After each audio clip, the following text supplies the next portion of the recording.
नमस्कार, बहुत स्वागत आप सभी का। आप देख रहे हैं गानी कुर्सी की। मैं हूं सौरभ शर्मा आपके साथ और हमारे साथ मेहमान है अनंत विजय जी। आज प्रोग्राम में है सर, बहुत स्वागत आपका। विजय त्रिवेदी जी हमारे साथ हैं रोज की तरह, बहुत स्वागत सर आपका भी। कमोडोर एस बैल हमारे साथ हैं, वेलकम सर। और समीर चौगांवकर साहब हमारे साथ, बहुत स्वागत आपका भी। और आपको बता दें, चुनावी साल है तो बिहार में ऑफर्स की बहार तो होनी है और वही हो रही है। मैं फ्री कहूं तो इको की साउंड तो कहीं से आनी चाहिए ना। फ्री फ्री फ्री, वही हो रहा है बिहार में। Free free free. जी हाँ, नीतीश कुमार जो कभी फ्री बिजली का विरोध करते थे, उन्होंने 125 यूनिट बिजली फ्री देने का वादा कर डाला है और बिहार में 1 करोड़ 37 लाख उपभोक्ताओं को जो है इसका फायदा मिलेगा। नीतीश कुमार ने खुद इसके बारे में ट्वीट करके जानकारी दी है। और खास बात यह है कि फ्री बिजली स्कीम जुलाई महीने से ही, मतलब इसी महीने से शुरू हो जाएगी। इसी महीने के बिल से आपको ये 125 यूनिट बिजली फ्री मिलने लगेगी। मतलब 1 अगस्त को जो बिल आएगा बिहार में ज्यादातर घरों के अंदर, उसमें 125 यूनिट बिजली फ्री होगी। और नीतीश कुमार ये कह रहे हैं कि ऐसे 1 करोड़, मैंने आपको आंकड़ा दिया, 37 लाख ऐसे हाउस होल्ड हैं जो 125 यूनिट से फ्री बिजली से कम बिजली इस्तेमाल करते हैं। मतलब 1 करोड़ 37 लाख घरों का बिजली का बिल आ जाएगा 0।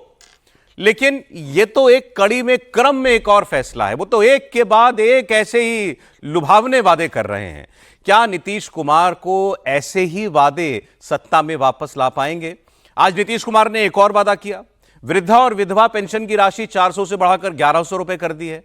अब विपक्ष कह रहा है कि बिहार में तो बिजली ही नहीं मिलती, मुफ्त क्या दोगे नीतीश जी? आरजेडी इसे अपनी जीत भी बता रही है, क्योंकि उनका कहना है कि तेजस्वी यादव ने 200 यूनिट बिजली फ्री देने का वादा किया था, नीतीश कुमार ने उनकी स्कीम चुरा ली। और ये बात वो हर स्कीम पर कहते हैं कि युवा वोट बनाया तो हमने कहा था बना दिया, हमने कहा था 10 लाख नौकरी देंगे तो ये 1 करोड़ तक पहुंच गए, हमने कहा 200 यूनिट बिजली तो उन्होंने 125 यूनिट बिजली फ्री कर दी। लेकिन इसमें एक बात सही है, आरजेडी ये भी कह रही है कि हमने नीतीश कुमार को नाक रगड़ने को मजबूर कर दिया। मतलब क्या? अपने कहे पर पलटने को मजबूर कर दिया। नीतीश कुमार हाउस में ऑन रिकॉर्ड इस बात को कह चुके हैं कि हम फ्री बिजली नहीं देंगे। और उन्होंने कहा हम बहुत कम दर पर बिजली देते हैं बिहार की जनता को, लेकिन मुफ्त हम नहीं देंगे। बहुत से राज्य हैं जो मुफ्त बिजली देते हैं, लेकिन हम नहीं दे सकते। आज मैं आपको वो बयान भी सुनाऊंगा और उसमें उन्होंने उसका पूरा लॉजिक दिया था कि कोयला मेरे पास नहीं है, ट्रेन मेरे पास नहीं है, मैं नहीं दे सकता फ्री बिजली मुफ्त। और राज्यों की तरह मैं ये काम बिहार में नहीं करूंगा और ये हम सब की सुरक्षा के लिए है कि हम फ्री के लालच में ना पड़ें। वही नीतीश कुमार आज फ्री फ्री फ्री कर रहे हैं। सुनिए। नहीं, मास्टर स्ट्रोक नहीं की, किसी और मास्टर से आप लिया गया ये स्ट्रोक है। तो जब आप तेजस्वी जी की पेंशन बढ़ोतरी को आधा अधूरा, पूरा तो नहीं ले पाए, बिजली भी जो निःशुल्क करने की उनकी 200 यूनिट की उनकी कमिटमेंट थी, उसमें से 125 किया। तो जब आइडियाज़ ले रहे हो ना, तो आइडियाज़ का स्वामित्व जिसके पास है, कह दो कि वही चीफ मिनिस्टर है। तेजस्वी ही चीफ मिनिस्टर मटेरियल है, हम स्वीकार करते हैं, क्योंकि उनके द्वारा ड्रॉ की हुई लकीरों को आप फॉलो कर रहे हैं प्रतिदिन। ये बड़े 90% बिहारी को बिजली बिल नहीं देना पड़ेगा। ये बिहार के गरीबों के लिए, आज प्रधानमंत्री जी का जैसे 80% लोगों को मुफ्त अनाज की व्यवस्था, अब बिजली मुफ्त। ये लोग नकल करने वाले लोग राजद के लोग हैं और ढोल बजाने वाले लोग हैं। तो ये तो आज के बयान थे। अब मैं आपको नीतीश कुमार का एक पुराना बयान सुनाता हूं, जिसमें उन्होंने खुद कहा था कि हम फ्री की स्कीमों के चक्कर में नहीं पड़ेंगे, हम सबकी सुरक्षा इसी में है कि ये फ्री के लालच में न जाएं और बिजली फ्री हम नहीं देंगे। हम शुरू से कह रहे हैं ना कि मुफ्त में नहीं दिया जाएगा। अब बहुत कम पैसे में देते हैं हम लोग, और इसीलिए देते हैं कि वो सुरक्षित रहे। कितना कम पैसा में देते हैं, कितना बड़ा पैसा लगता है सरकार को बिजली लेने में, और कितना कम पैसा देते हैं। आप सब लोग रहे एक बात जानते रहे, अब आज बोल रहे हैं। और बाकी कई राज्यों में कुछ लोग अपना कर देते हैं कि मुफ्त में देंगे, और हम तो शुरू से यहां बोलते रहे, बाहर बोलते रहे, यहां तक कि चुनाव के दौरान जब भी चुनाव होता था वहां पर भी हम खड़ा होकर के बोल देते थे कि ये सबकी सुरक्षा के लिए है। अगर उसको थोड़ा पैसा लगेगा, हल्का सा पैसा लग रहा है, तो आप लोग तो ऐसे ही खत्म कर देते हैं। तो सुन लिया आपने नीतीश कुमार को। यही थे नीतीश कुमार कुछ वक्त पहले, और आज वही ट्वीट करके बता रहे हैं 125 यूनिट बिजली फ्री। अब हम 5 लोगों में एक ही हैं बिहार के। अक्सर मैं सर आजकल बिहार की जब भी बात कर रहा हूं ये हो जा रहे हैं प्रोग्राम में, पता नहीं कैसे। और आज भी देखिए रिप्रेजेंट करते हैं। हाँ, ये बिहार को रिप्रेजेंट कर रहे हैं आज कहानी कुर्सी की में। बताइए सर, नीतीश जी बदल गए हैं या चुनाव का माहौल बदल गया है? सौरभ जी, बिहार बदल गया है। अच्छा, आज देखिए उस बिहार में इतनी बिजली या उतना धन तो कम से कम है कि वो अपने जनता को फ्री में बिजली दे सकता है। एक ज़माना था जब बिहार में 12 घंटे 16 घंटे, और हमने तो बिहार में वो दौर भी देखा है जब रात को 2 बजे बिजली आती थी तो माँ कहती थी कि उठ जाओ, स्विच ऑन कर दो, टंकी भर लो पानी का, कल दिन भर बिजली नहीं आएगी। लेकिन आज बिजली की ये स्थिति है बिहार में कि बिजली जा नहीं रही है, और बिहार के पास इतना पैसा है कि वो अपनी जनता को जन कल्याणकारी के नाम पर ही फ्री भी तो दे सकता है। ये बिहार के लिए खुशी की बात है।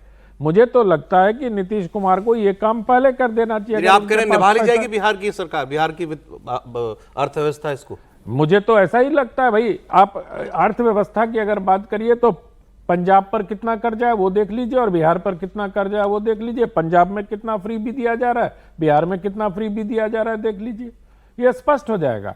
मुझे लगता है कि अगर हम ये रेवड़ी बांटने के कल्चर को अगर एक साथ खत्म करना चाहते हैं तो सभी राजनीतिक दलों को एक प्लेटफॉर्म पर आके और इस पर निर्णय लेना पड़ेगा। अन्यथा ये लेवल प्लेइंग फील्ड जिसके बारे में कांग्रेस और अन्य दल करते हैं वो तो मिलेगा नहीं।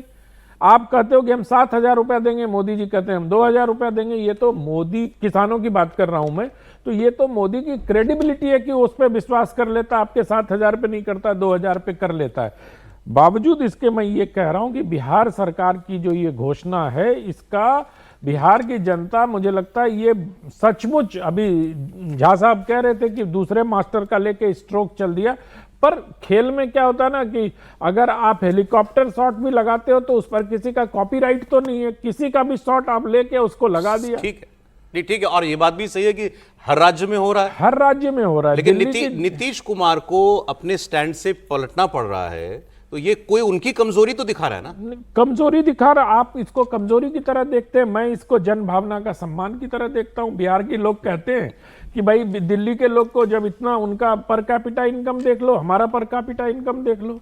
जब दिल्ली में इतने धनवान लोगों के रहने के बावजूद बिजली पानी फ्री है, तो बिहार की जनता ने क्या गुनाह किया है भाई?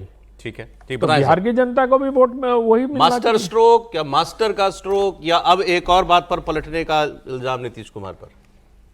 वो तो तेजस्वी जी बोलते रहते हैं उनको पलटू चाचा, तो कोई ऐसा इशू नहीं है। देखिए, इस पर क्या होता है कि जब आपके पास बात आए तो आप उसको कैसे भी मास्टर का स्ट्रोक को मास्टर स्ट्रोक कह सकते हैं। अभी तक ये चर्चा करते हैं, यदि मान लीजिए कोई और सरकार ये फैसला करती तो आप सारा का सारा जो FRBM और प्रधानमंत्री जी की रेवड़ी बांटने की योजना और जो भी आलोचना है, केवल प्रधानमंत्री जी नहीं, सब लोग, दूसरी पार्टियां उसको चर्चा करती रहती, जैसे केजरीवाल जी को लेकर हुआ या किसी और सरकार को लेकर हुआ। खुद नीतीश जी जब कह रहे हैं कि भाई हम सस्ती बिजली नहीं देंगे, मुफ्त में बिजली नहीं देंगे, और वो आ गए बिजली पर, तो इसका मतलब पलट तो है ही नहीं है। अब ये सबके साथ होता है कि नहीं होता है, ये तो आपको ही तो स्टैंड करना है ना। यदि सब वैसा ही कर रहे हैं तो फिर नीतीश कुमार में फर्क क्या है सुशासन बाबू में? इसको देखिए। दूसरी बात, मैं देख रहा था कि नीतीश कुमार जी बोले कि बिहार में सबसे सस्ती बिजली मिलती है। मैंने 6 बड़ी स्टेट्स देख ली, दिल्ली है, महाराष्ट्र है, हरियाणा है, उत्तर प्रदेश है। उन सब में सबसे महंगी बिजली उत्तर बिहार में मिलती है। अच्छा, हाँ, पहली बात।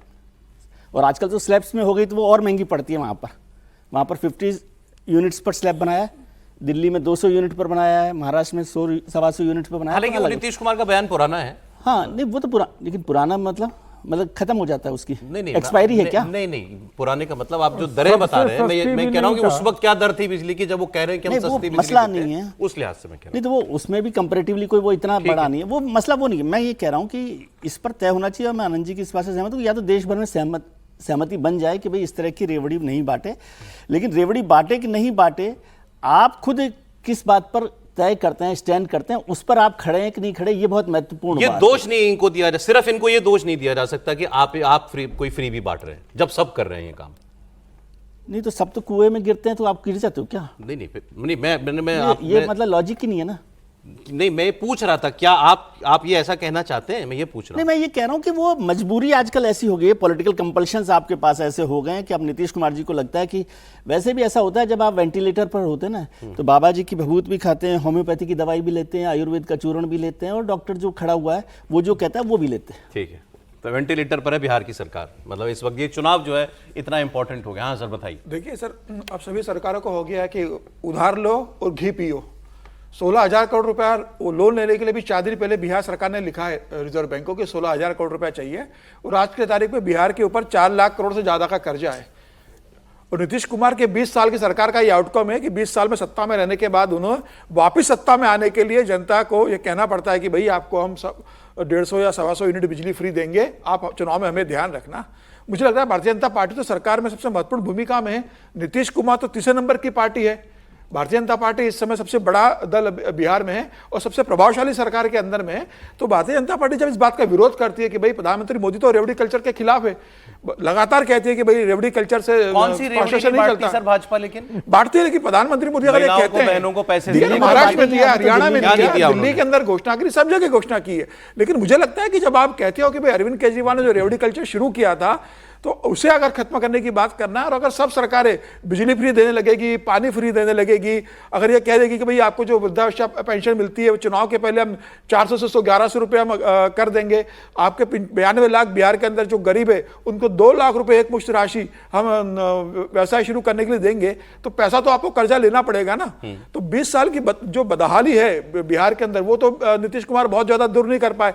क्राइम की बिहार के अंदर क्या हालत है, नीतीश कुमार और क्राइम पे आते हैं सर अभी। तो मुझे लग रहा है कि ये चुनाव की मजबूरी है कि आपको वोट चाहिए तो आप सब फ्री में दो, बिजली भी दो, पानी भी दो, किसी भी उधर भी सरकार में आ जाओ। ये फ्री का जो मामला है, ये वो रेजिस्ट करते रहे अभी तक। भाई 20 साल सरकार में आज तक तो नहीं किया था, लेकिन अब नीतीश कुमार को भी इस पे आना पड़ा, जो ऑन रिकॉर्ड है कि मैं ये काम नहीं, मैं इसको ठीक नहीं मानता हूं। तो ठीक है, अब ये आज की दौर की राजनीति की, चुनावी राजनीति की मजबूरी, सारे जो ऑन रिकॉर्ड पर थे वो सब लोग आ गए ना, रेवड़ी और गजक तक आ गए रेवड़ी के बाद। इसमें मैं बस यही कहना चाहता था कि थोड़ा लैक ऑफ कॉन्फिडेंस दिख रहा है मुझे इस समय पे नीतीश कुमार जी पे, कि अगर उनको ये बात करनी पड़ रही है कि 125 यूनिट बिजली को फ्री देना है, जबकि 2,93,000 करोड़ जो 2023 के अंदर उनका डेट था, अब तो 4 लाख करोड़ के आसपास जैसे कि सर बोल रहे थे, और पिछले साल पुल गिरे 12, और साथ में लॉ एंड ऑर्डर की सिचुएशन तो आप देख रहे हैं कहीं ना कहीं, और फिस्कल डेफिसिट जो 2.6% था 2018-19 में, आज वो बढ़ के 5.97%, यानी कि 6%, यानी कि डबल फिस्कल डेफिसिट पे आ गया। इस समय किसी भी हालत में नहीं है बिहार कोई भी फ्रीबीज देने के लिए। अगर वो फ्रीबीज दे रहे हैं तो कहीं ना कहीं ये लैक ऑफ कॉन्फिडेंस है कि पीपल का विश्वास शायद नीतीश कुमार से उठ रहा है बिहार में। लेकिन जो दूसरी प्रॉब्लम है उसकी भी हम लोग बात कर लेते हैं, और ये है क्राइम। अब इस पर कल एक ऐसा बयान आया, और वो भी बड़े सीनियर पुलिस अफसर का, आप सुनेंगे तो शायद आपको भी बड़ा शॉकिंग लगे, अजीबोगरीब सी बात लगे। पहले तो जो अभी वहां आज ताजा घटना हुई है वो मैं आपको बता देता हूं। अब नीतीश कुमार की पुलिस चाहे कितने भी दावे करे, लेकिन बिहार में अपराध नहीं रुक रहा, और अपराधियों के हौसले इतने बुलंद हैं, वो रोज पुलिस को चैलेंज कर रहे हैं। बिहार की राजधानी जैसे क्राइम कैपिटल बन गई है। आज सुबह पटना में एक अस्पताल में अंदर गोली चल गई। पटना का पारस अस्पताल है, और यहां पर एक कैदी परोल पर अपना इलाज कराने के लिए भर्ती था।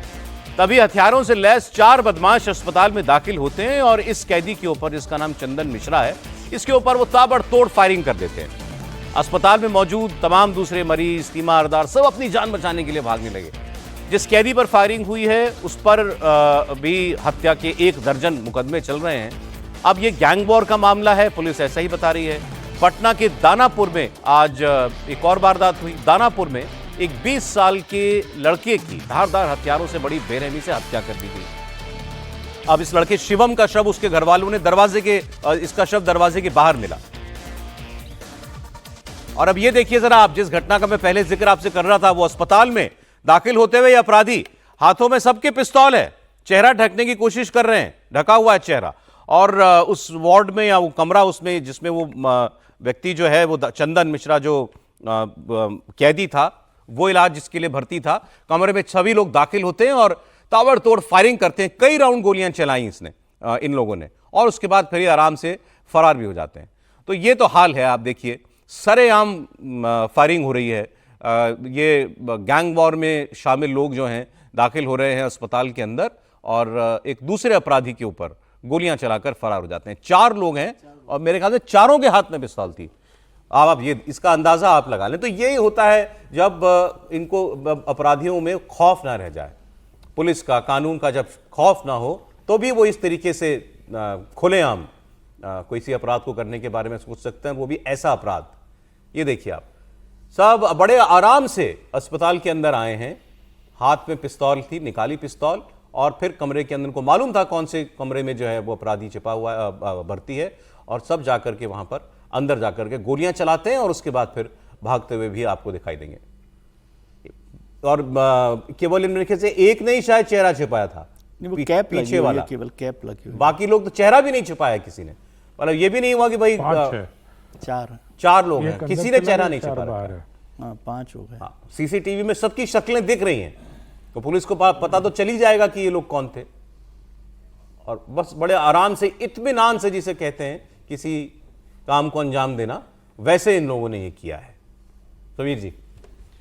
सरोज जी, रोज ही बिहार के अंदर जो हो रहा है उसकी रोज हम चर्चा कर रहे हैं लगातार। खेमका जी से जो शुरू हुआ है, एक बड़े उद्योगपति की हत्या के बाद से लगातार इस तरह की घटनाएं आ रही है। जब नीतीश कुमार के पास भी गृह मंत्री है, मुख्यमंत्री भी है, ये भारतीय जनता पार्टी को देखना चाहिए कि अगर भाई नीतीश कुमार से गृह मंत्रालय नहीं समझ रहा है तो कम से कम भारतीय जनता पार्टी को गृह मंत्रालय दे दे। एक भी इतनी बड़ी घटना घट गई, क्या नीतीश कुमार ने सामने आकर कोई बयान दिया है? क्या नीतीश कुमार ने पत्रकार वार्ता लेके बताया है कि पुलिस वो क्या कर रहे हैं? क्या नीतीश कुमार ने बिहार के डीजीपी या बड़े अधिकारियों को तबादला किया, नई नियुक्तियां की है? नीतीश कुमार पूरी तरीके से मौन है। हत्याएं रोज हो रही है, पार्टी अपना पक्ष लगातार रख रही है कि नहीं नीतीश कुमार के इसमें क्राइम कम हो रहा है, लेकिन जनता सब देख रही है ना, सारा टीवी के ऊपर कैद हो रहा है। मुझे लग रहा है कि नीतीश कुमार से अब गृह मंत्री बिल्कुल के रूप में वो पूरी तरह से फेल हो चुके हैं। और इसी तरह से अगर विधानसभा चुनाव तक, अभी 90 दिन दूर है चुनाव, अगर यही हालत रही तो लॉ एंड ऑर्डर को लेकर मुझे लगता है नीतीश कुमार का भारतीय जनता पार्टी को भी जवाब देना मुश्किल होगा।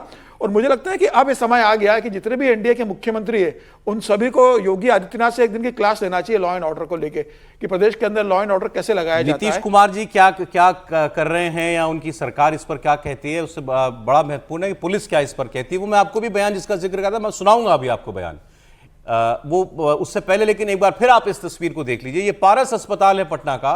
4 अपराधी बेखौफ हाथों में पिस्तौल लेकर के कमरे के अंदर दाखिल होते हैं। वहां जहां एक दूसरा अपराधी जो जेल से बाहर छूटा पैरोल पर आया हुआ था अपना इलाज कराने के लिए, अंदर घुसकर सबने फायरिंग करी और उसके बाद बड़े आराम से फिर बाहर निकलकर भाग भी गए ये लोग। इनमें से कोई अभी फिलहाल पकड़ा नहीं गया। रोज खासकर पटना से किसी ना किसी अपराध की खबर आती है।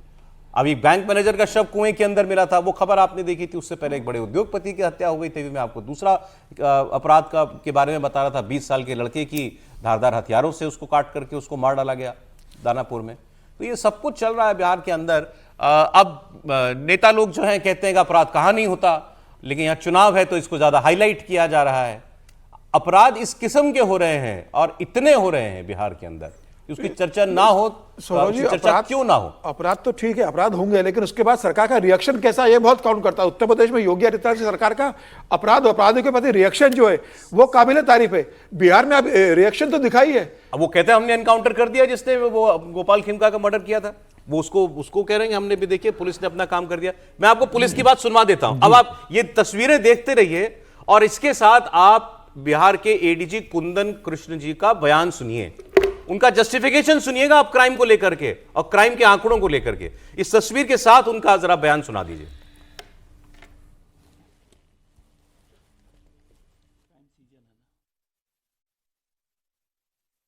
मई जून में ज़्यादा मर्डर होते आई है वर्षों से। अप्रैल मई जून जब तक बरसात नहीं होती है ये सिलसिला जारी रहता है, क्योंकि ज़्यादातर किसान को कोई काम नहीं रहता है। एक बरसात होने के बाद लोग, कृषक समाज के लोग व्यस्त हो जाते हैं और घटनाएं घटती है। परंतु आप लोग के द्वारा, प्रेस के द्वारा हत्या पर हत्या कुछ इस वर्ष चुनाव भी है तो राजनीतिक दलों के द्वारा भी इस पर ज़्यादा नजरिया दिया गया है। तो सुना आपने एडीजी साहब क्या कह रहे हैं। ये कह रहे हैं कि इस सीजन में खेती किसानी नहीं होती है, गांव में लोग फ्री होते हैं, काम नहीं होता है उनके पास खेत में जाकर के कुछ करने के लिए, किसान फ्री है तो लोग क्या कहते हैं पैसा कमाने के लिए अपराध कर लेते हैं। सुपारी उठाने लगे हैं लड़के। ये कह रहे सीजन है ये अपराध का। पूरा तो उन्होंने कहा है लंबे बयान में कि इन महीनों में मई जून में हमेशा हर साल अपराध बढ़ जाता है बिहार के अंदर, हमेशा ऐसी वारदातें होती हैं। वजह उन्होंने बताई दी कि खेती का काम नहीं होता इसलिए अपराध होता है, और लड़के जो हैं बस वो अब सुपारी लेते हैं और गोली चलाने लगते हैं। इतना आसान है सर। बहुत हास्यास्पद बयान है ये कुंदन कृष्णन जी का, एडीजी हैं, और मुझे लगता है कि बहुत सोच समझकर बयान देना चाहिए। और मुझे इस प्रकार की हत्याओं को देखते हुए ये लग रहा है कि बिहार पुलिस की जो हनक है वो समाप्त हो गई है। अपराधियों के मन में पुलिस का खौफ समाप्त हो गया है। कानून व्यवस्था से आप याद करिए 1998 में इसी तरह से अस्पताल में घुसकर ब्रिज बिहारी की हत्या हुई थी। रमा देवी के जो पति थे और उस समय मंत्री थे बिहार सरकार में, उनकी हत्या की थी वो श्री प्रकाश शुक्ला और इन लोगों ने। श्री प्रकाश शुक्ला ने।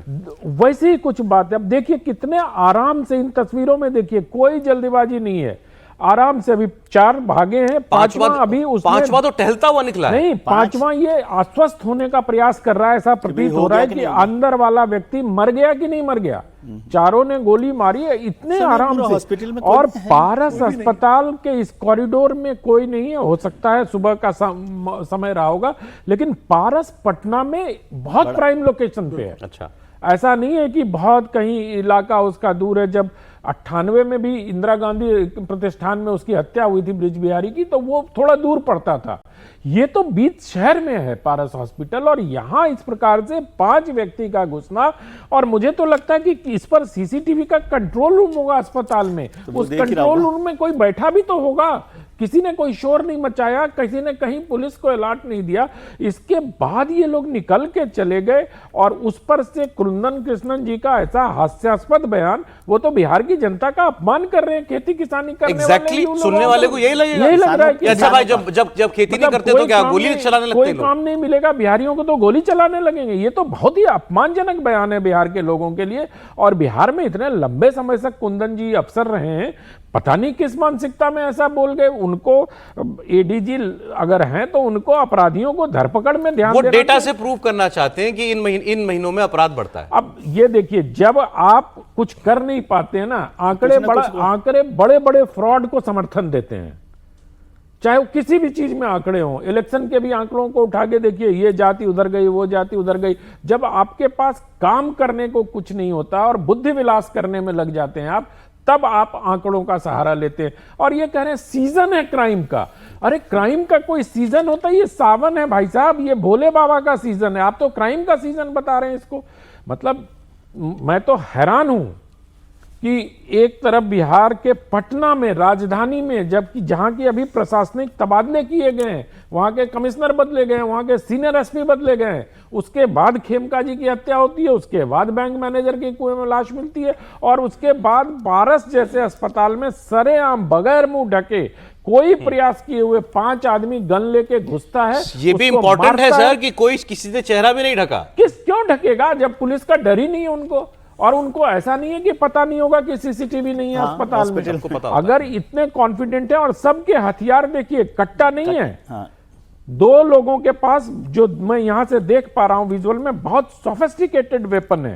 तो होगा गैंगवार यार, लेकिन गैंगवार को अगर पटना में अंजाम दिया जाए, सरेआम राजधानी में, जहां से मुख्यमंत्री आवास 5 किलोमीटर मुश्किल से नहीं होगा, सौरभ जी, तो ये बड़ी चिंता की बात है। बोलिए। सौरभ जी, एक चीज कहना चाहता हूं, लॉ एंड ऑर्डर में बहुत इंपॉर्टेंट होता है कि पुलिस का खौफ हो सबके ऊपर, खासकर क्रिमिनल्स के ऊपर। आप बॉबी को देखिए लंदन के अंदर, वो एक स्टिक लेके जाता है, लेकिन उसके खड़े होने से खौफ होता है कि अब कोई घटना नहीं यहां घटने वाली, क्रिमिनल घटना। उसी तरीके से अगर बिहार में पुलिस का खौफ नहीं है, ये तो होना ही है।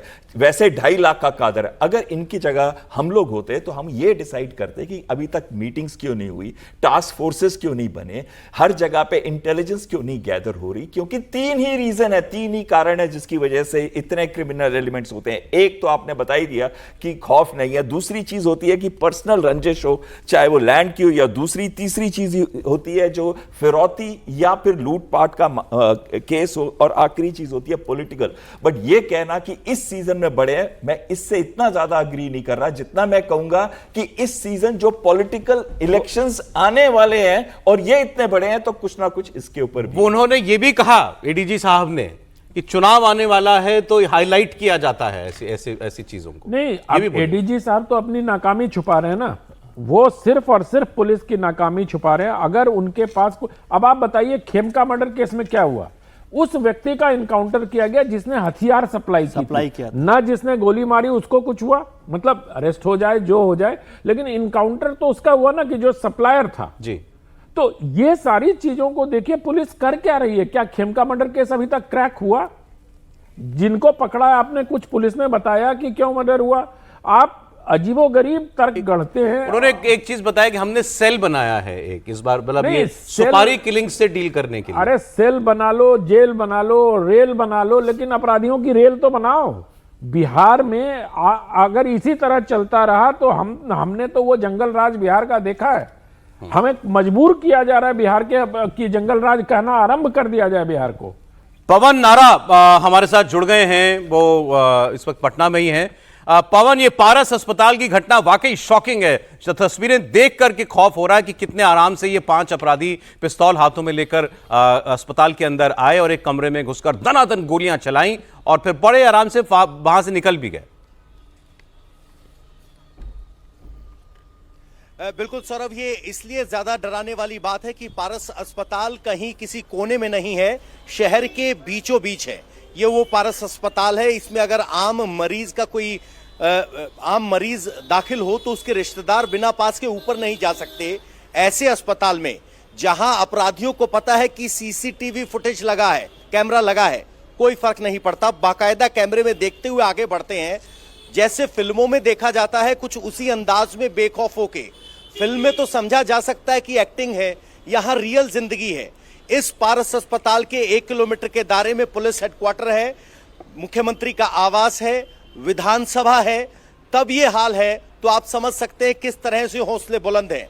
बाकायदा आईसीयू में आते हैं, गोली बरसाते हैं और एक के बाद एक निकल जाते हैं, कोई रोकने वाला नहीं, टोकने वाला नहीं। और अस्पताल के नीचे ऐसा नहीं है कि हाईवे है, ऊपर फ्लाईओवर बना है, नीचे बाजार है जिसमें अच्छी खासी चहल पहल नहीं, अच्छी भीड़ भाड़ रहती है, किसी के लिए भागना मुमकिन नहीं होता। वहां सोचिए अपराधियों के हौसले कितने बुलंद होंगे कि राजधानी पटना के दिल में आकर, अस्पताल में आकर एक अपराधी की गोली मारकर हत्या कर लेते हैं और निकल जाते हैं। पुलिस गैंग वॉर की तरफ इशारा कर रही है। सवाल यह है, भले ही गैंग वॉर हो, लेकिन गैंग्स की इतनी हिम्मत कैसे कि राजधानी पटना में आकर पुलिस को खुले में चुनौती देते हुए नजर आए। बिल्कुल ठीक आपने कहा। और एक चीज और लग रही है इसमें देख करके सर, 5 लोगों को भेजा गया था, मतलब कोई गैंग वॉर ही लगता है, क्योंकि हमने बताया कि जो आदमी अंदर था, आईसीयू बता रहे हैं पवन होता, उस पर भी 1 दर्जन हत्या के मुकदमे हैं।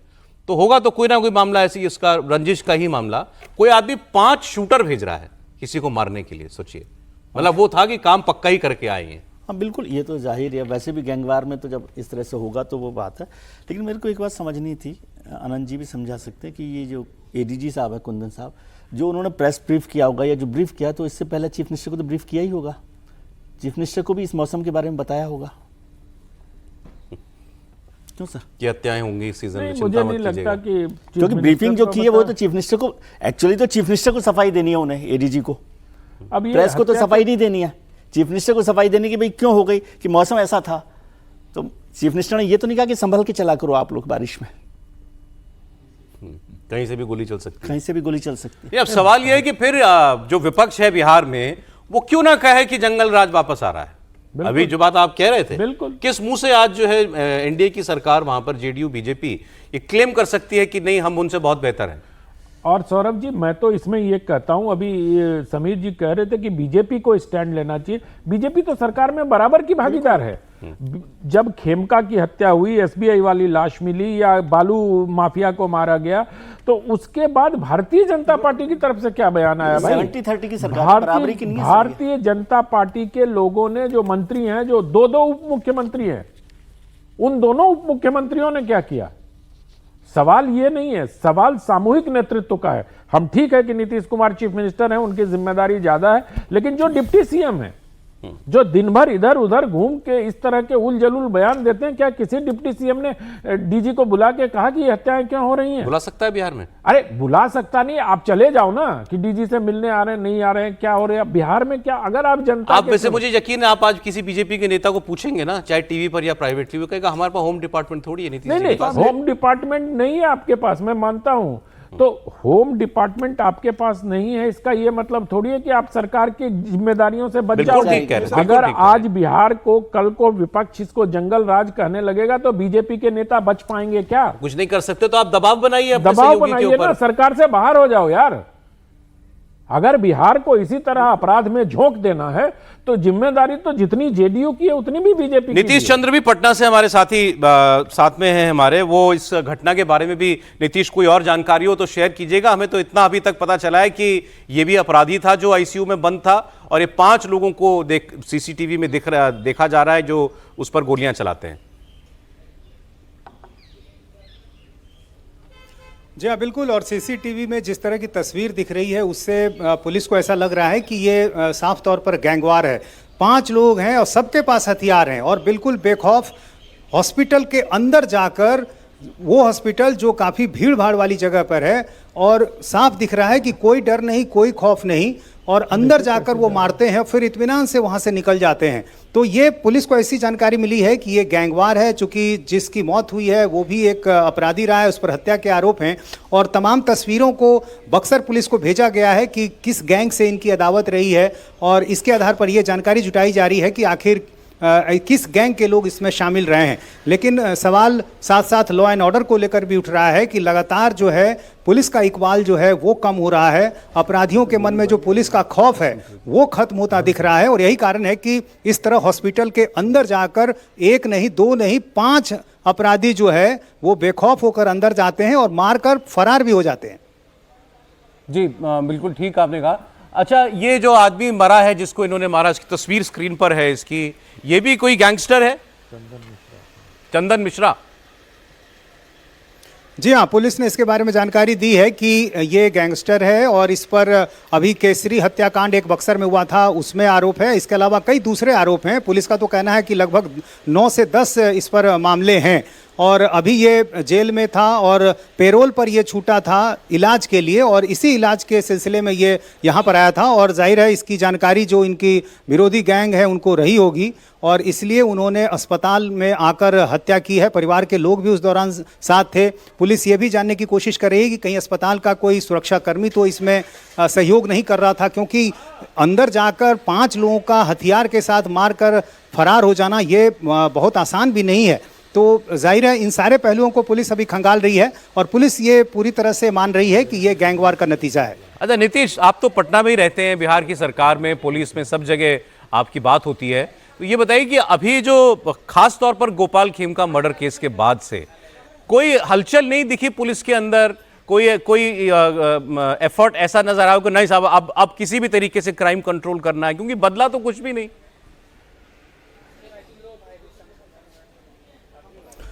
देखिए, ये सही है कि घटनाएं लगातार हो रही हैं, लेकिन इसको लेकर मुख्यमंत्री नीतीश कुमार ने समीक्षा बैठक भी की, तमाम अधिकारियों से बातचीत की, खुद जो डीजीपी हैं उन्होंने भी कई इसकी समीक्षा बैठक की है।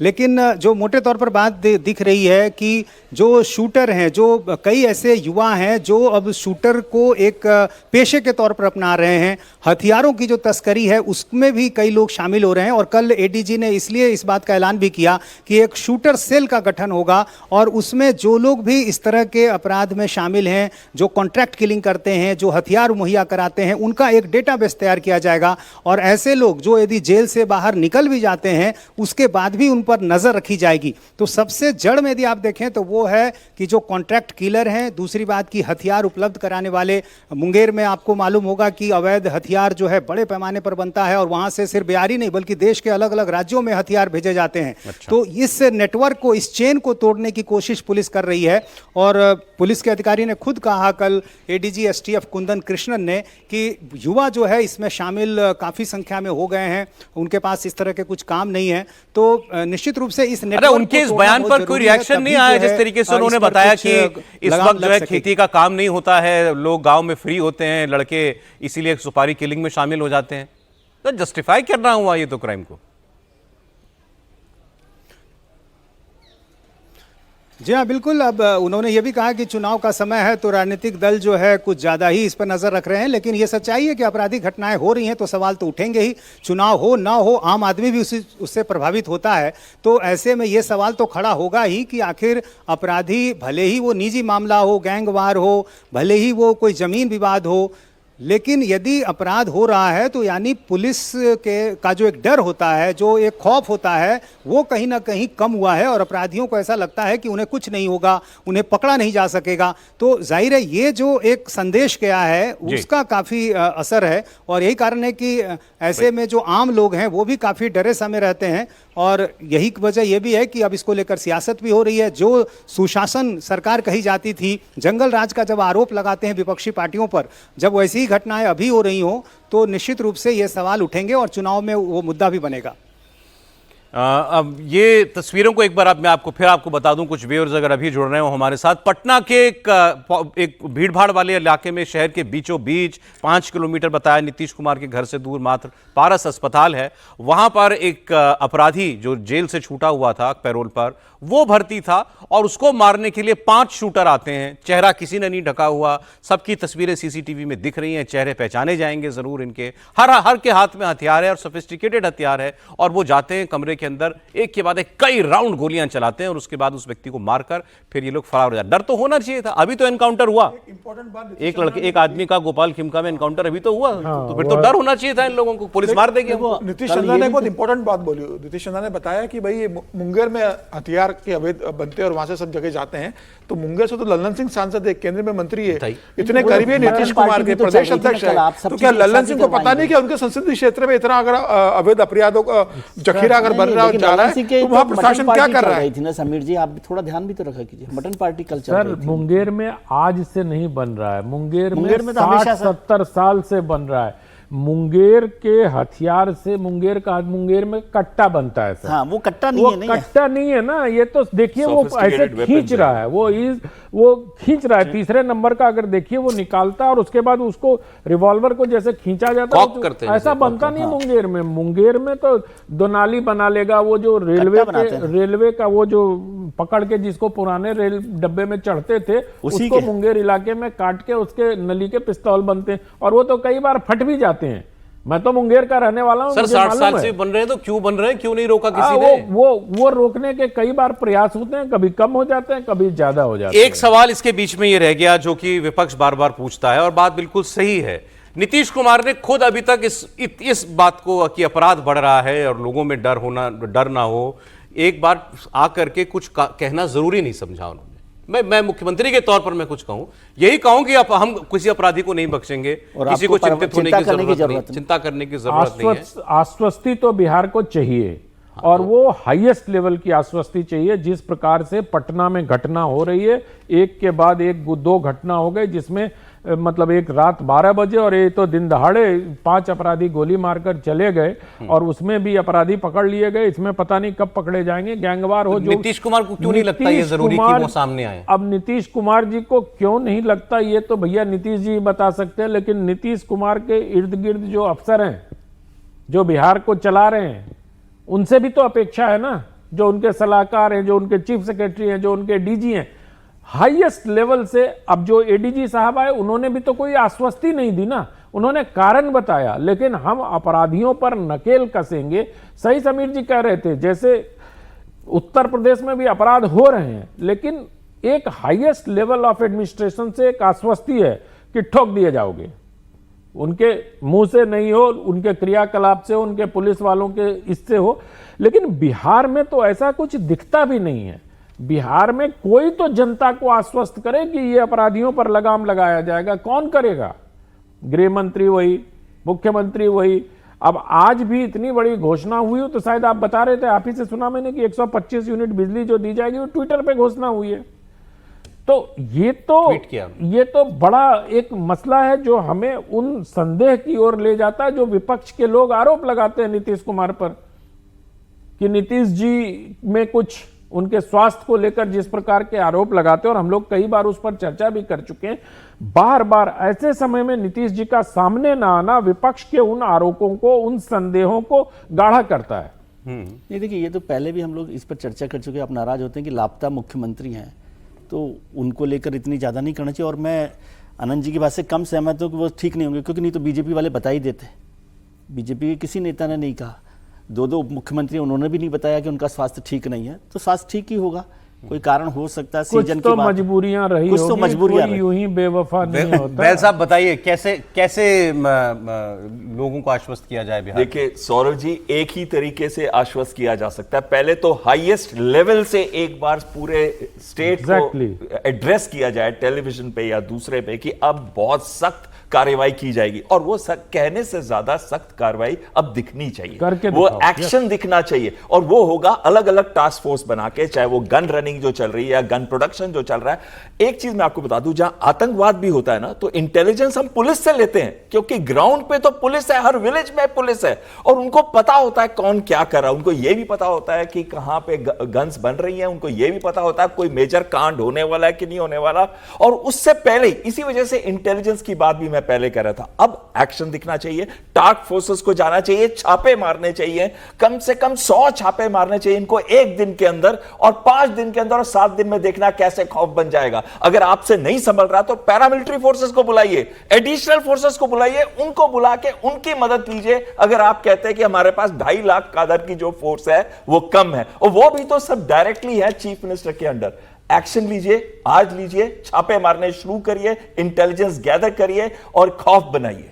नीतीश, अभी आप बता रहे थे कि पुलिस जो है, आपने जो नाम लिया शहर का, मैं भूल रहा हूं, शायद बेगूसराय आपने बोला है, कोई और शहर, कि वहां से पता कर रही है, बक्सर की पुलिस से पता कर रही है कि क्या लिंक हो सकता है। तो ये चंदन मिश्रा जो मारा गया, ये बक्सर का था क्या? जी हाँ, ये बक्सर के रहने वाले हैं, और अभी अभी पटना पुलिस ने एक प्रेस रिलीज जारी किया है, और उसमें उन्होंने उनका पूरा आपराधिक रिकॉर्ड दिया है। चंदन मिश्रा, पिता श्रीकांत मिश्रा उर्फ मंटू मिश्रा, सोनवर्षा थाना औद्योगिक क्षेत्र जिला बक्सर का आपराधिक इतिहास, और इसमें 25 मामले हैं। चंदन मिश्रा पर 25 मामले हैं, और ये बक्सर और उसके आसपास के इलाके डुमरांव हैं, इसके अलावा और आसपास के ज़िलों में हैं। तो कुल 25 मामले हैं, और इनकी उम्र 36 साल है, और ये बक्सर के ही रहने वाले हैं। एफएसएल की टीम, डॉग स्क्वाड की टीम की मदद से सीसीटीवी फुटेज का अवलोकन करते हुए अपराधियों की पहचान की जा रही है। ये जानकारी अभी थोड़ी देर पहले आई है, और ये भी बताया गया है कि इस व्यक्ति का, यानी चंदन मिश्रा का, भागलपुर जेल में शेरू नाम के व्यक्ति से आपसी रंजिश में मारपीट हुई थी, और संभवतः प्रथम दृष्टया यह प्रतीत हो रहा है कि आपसी गैंगवार में उक्त घटना की गई है। तो जो हम शुरू में भी बता रहे थे कि पुलिस को ऐसा लग रहा है कि ये गैंगवार का नतीजा है, और 25 मामले हैं चंदन मिश्रा पर, एक कुख्यात अपराधी, बड़ा नाम, और हर कांड की जानकारी भी पुलिस ने जारी की है। तो वहाँ गैंगवार, और जिस तरीके से सीसीटीवी में दिख रहा है 5 अपराधी और सबके हाथ में हथियार, ये तस्वीरें भी बताती हैं कि ये गैंगवार ही है। और चूंकि जेल में था तो जाहिर है ये संभव नहीं था, अब पैरोल पे आया, उसके बाद इलाज के लिए आया। जो विरोधी थे उनको भी इस बात की जानकारी हुई होगी, और इसलिए उन्होंने हॉस्पिटल में जाकर वो जगह चुनी जहां पर उनके लिए पहुंचना जो है वो संभव रहा, क्योंकि हालांकि ये पारस अस्पताल जहां पर है वो सामने, ठीक सामने की जो सड़क है बेली रोड की, वहां पर काफ़ी भीड़ होती है, बहुत ज़्यादा भीड़ भाड़ है। और हॉस्पिटल के अंदर ऊपरी मंजिल पर जाकर, उस वार्ड में जाकर, उस कमरे में जाकर, 209 नंबर कमरा, और वहाँ जाकर मार कर चले आना, तो जाहिर है ये कोई पेशेवर अपराधी और गैंगवार से जुड़े जो अपराधी हैं खासतौर से उनकी नीयत लगती है। फिलहाल अभी पुलिस को कुछ पता नहीं चल पाया है, लेकिन सारी तस्वीरें साफ तौर पर दिख रही हैं। कैप जरूर पहना है कुछ अपराधियों ने, लेकिन उनकी तस्वीर, उनका चेहरा साफ तौर पर दिख रहा है। तो पुलिस के पास अब तमाम साक्ष्य हैं और जो सुराग हैं वो भी हैं। अब इसके आधार पर पुलिस ये पता करेगी कि बक्सर में या फिर आसपास के इलाकों में या जेल में रहने के दौरान किस तरह की अदावत किससे रही है, और जाहिर है उसके बाद ही ये पता चल पाएगा कि आखिर ऐसा क्या हुआ कि चंदन मिश्रा की हत्या की योजना बनाई गई। ये वारदात कितने बजे की है नीतीश?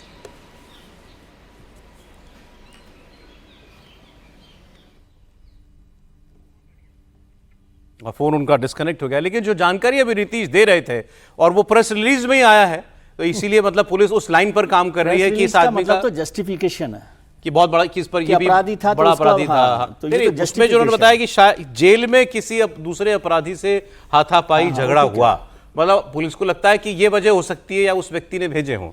मैं नहीं जानता वो दूसरा व्यक्ति अभी भी जेल में है कि नहीं। अगर वो जेल में है तो और गंभीर बात है कि जेल से गैंग चल रहे हैं, जेल से हत्या के ऑर्डर निकल रहे हैं। तो गोपाल खिमका, बेउर जेल वाला था ही। गोपाल खिमका की हत्या का ऑर्डर जेल से निकला था।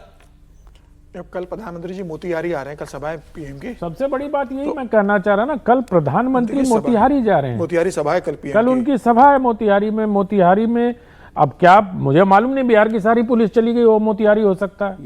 मोतिहारी वही है जहां पर अभी गैंगरेप हुआ था। नहीं, मोतिहारी वही इलाका है जहां ताजिए के दौरान एक यादव युवक की तलवार से हत्या कर दी गई थी। मोतिहारी अभी उस लिए चर्चा में है। मोतिहारी राधा मोहन सिंह का इलाका है जो पूर्व कृषि मंत्री हुआ करते। समय है कि बीजेपी जो सरकार में मतलब सबसे बड़ा दल है आज, 80 विधायक है, वो बहुत स्पष्ट बात करे भाई नीतीश कुमार से कि अगर गृह मंत्री नहीं संभाल रहा है तो गृह विभाग हमको दीजिए, और बहुत स्पष्ट बात करे। नीतीश कुमार का तो करियर बहुत राजनीतिक बचा नहीं है। जनता दल यूनाइटेड का भविष्य क्या पता नहीं है। भारतीय जनता पार्टी तो राष्ट्रीय पार्टी है। भारतीय जनता पार्टी बिहार में अपना अगला मुख्यमंत्री देखने वाली है।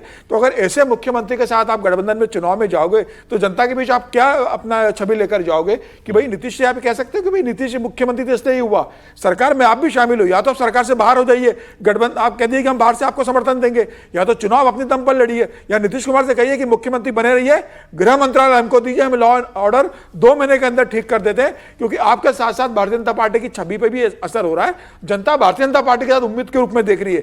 नीतीश कुमार से बहुत उम्मीद नहीं है बिहार की जनता को। वो जानती है कि उम्र के इस दौर में नीतीश कुमार के बाद बहुत राजनीतिक समय नहीं बचा है। तो मुझे लगता है कि भारतीय जनता पार्टी को देखना चाहिए कि जो बिहार की स्थिति है उससे भारतीय जनता पार्टी की छवि जो बहुत बेहतर है सब जगह, उसकी छवि पे बहुत असर पड़ रहा है। देखिए अभी तो थोड़ी देर में पवन नारा भी हमारा साथ है। पवन, मुझे लगता है बयान आता ही होगा आरजेडी की तरफ से, शायद तेजस्वी यादव खुद ही कुछ बोले कि जंगल राज तो ये होता है, और मौका दे रही है इस वक्त बिहार की सरकार उनको ऐसा बोलने का। बिल्कुल, जिस तरीके से एक के बाद एक क्राइम की घटनाएं हुई हैं, वो बाकायदा ऐसे मामले हुए हैं जो प्रोमिनेंट लोकेशन पे हुए हैं, पुलिस के नाक के नीचे हुए हैं, और जहां अस्पताल है उसके बाहर की एक तस्वीर हमारे पास आई, हम आपको भेज रहे हैं, आप दिखाइएगा। वो अस्पताल से पैदल निकल कर गए हैं, वो भी कैमरे में कैद हुआ है। ऐसा नहीं कि कोई बाहर वाहन खड़ा था, वो पैदल निकलकर भीड़ में गायब हो गए। इस तरह की तस्वीरें हमारे पास आ रही हैं, हम आपको भेज रहे हैं। मेरे पास अस्पताल के बाहर की तस्वीर है जिसमें ये 5 लोग एक साथ इकट्ठे जाते हुए दिखाई दे रहे हैं। तब तक बाहर कोई हलचल नहीं हुई, और इस तरह की अराजकता को ही जंगल राज कहा गया था, वैसी ही अराजकता अब दिखाई दे रही है। तो जाहिर तौर पर इसी तरह के सवाल विपक्ष उठाएगा, क्योंकि जब जेडीयू या बाकी लालू राज के खिलाफ विपक्ष में होते थे तो लालू राज को जंगल राज कहते थे, और अब अगर इस तरह की क्राइम की घटनाएं होंगी तो विपक्ष की तरफ से बयान आएगा, इस बात में कोई दो राय नहीं। ये आपको तस्वीरें हम भेज रहे हैं, अगले 2 मिनट में आप दिखा पाएंगे किस तरीके से बेखौफ चलते हुए होटल के सामने से पैदल निकले हैं ये अपराधी। वो सीसीटीवी फुटेज भी हमारे पास आ गया है। नीतीश, अब हाँ कुछ बोल रहे हैं आप? रिकॉर्डिंग की उन्होंने क्या करने के बाद उसकी रिकॉर्डिंग की मर्डर की, और वो ये भी जानकारी आ रही है। हाँ, अभी इसमें आया है कि भाई उन्होंने मतलब इसने जो अंदर वो आप जो कह रहे थे ना, एक 5 में से एक हत्यारा जो है वो कुछ सेकंड के बाद बाहर निकलता है। रिकॉर्डिंग करके गए वो, उसने शायद रिकॉर्ड किया कि प्रूफ लेके गया कि मार दिया है। बताइए, पर ये इतना इत्मीनान था भाई, ये तो सीधी सी बात ये है। और जो पवन बता रहे हैं वो और भी ज्यादा चौंकाने वाली बात है। बाहर कोई गाड़ी घोड़ा भी नहीं, निकले पैदल और गायब हो गए, चले गए। मैं यही तो कह रहा हूं, जो सर कह रहे हैं कि पुलिस का खौफ ही खत्म हो गया है बिहार में। बिहार ना भी कहें तो पटना में तो कम से कम पुलिस की जो हनक होती थी, गांधी मैदान में मर्डर हो रहा है, पारस हॉस्पिटल में मर्डर हो रहा है, अब इससे ज्यादा मुझे ये बताइए, ये तो हम आप लोगों का समय तब लेते हैं जब ऐसी घटनाएं होती हैं जी। आप तो बात करते होंगे बिहार में ना लोगों से, तो जनरल फीलिंग क्या है इस वक्त? जनरल फीलिंग यही है कि पुलिस का राज खत्म हो रहा है, धीरे धीरे पुलिस से डर खत्म हो रहा है, खौफ खत्म हो रहा है। अच्छा। और क्राइम कंट्रोल की जो स्ट्रेटेजी सरकार की होनी चाहिए वो स्ट्रेटेजी सरकार के पास है नहीं। क्योंकि मैं फिर वहीं पे आपको लाऊंगा, खत्म हो रहा है मतलब सरकार का राज खत्म हो रहा है। पुलिस का मतलब जब हम उत्तर प्रदेश में बात करते हैं कि कानून व्यवस्था योगी जी की है, तो मतलब पुलिस ही तो देख रही होती, योगी जी तो करते नहीं है। मैं तो यही कह रहा हूं सर, मैं तो पहले लाइन से यही कह रहा हूं कि हाईएस्ट लेवल से ना एश्योरेंस है, ना रणनीति है, ना अपराध से निपटने की अब मुझे इच्छा शक्ति दिखाई देती है। आई मे साउंड हार्शर, बट जो आज आपको दिखाई दे रहा है ना सौरभ जी, आज हमें राजनीतिक नेतृत्व में इच्छा शक्ति का अभाव दिखाई दे रहा है अपराध से, और यही बात जब लोगों से बातचीत होती है तो लोग यही कहते हैं। लेकिन अब वही दिक्कत बिहार की, जो बिहार कैच 22 में फंसा हुआ है, नीतीश और लालू। तो जो बिहार की जनता है वो फिर लालू राज को याद करती है तो सहमती है, वो बहुत सधी हुई प्रतिक्रिया बिहार के लोग देते हैं जिनसे बात होती है हमारी कि यार नीतीश को कुछ करना चाहिए, कि अगर ऐसे चला तो फिर लालू राज आ जाएगा, और लालू राज आ जाएगा तो फिर क्या होगा हमारा। तो ये दो बिहार की सिचुएशन बहुत ही मतलब एक कह रहे ना कि ऐसी उलझी हुई है कि जिसको सुलझाने का काम सिर्फ और सिर्फ नीतीश कुमार और भारतीय जनता पार्टी का नेतृत्व कर सकता है।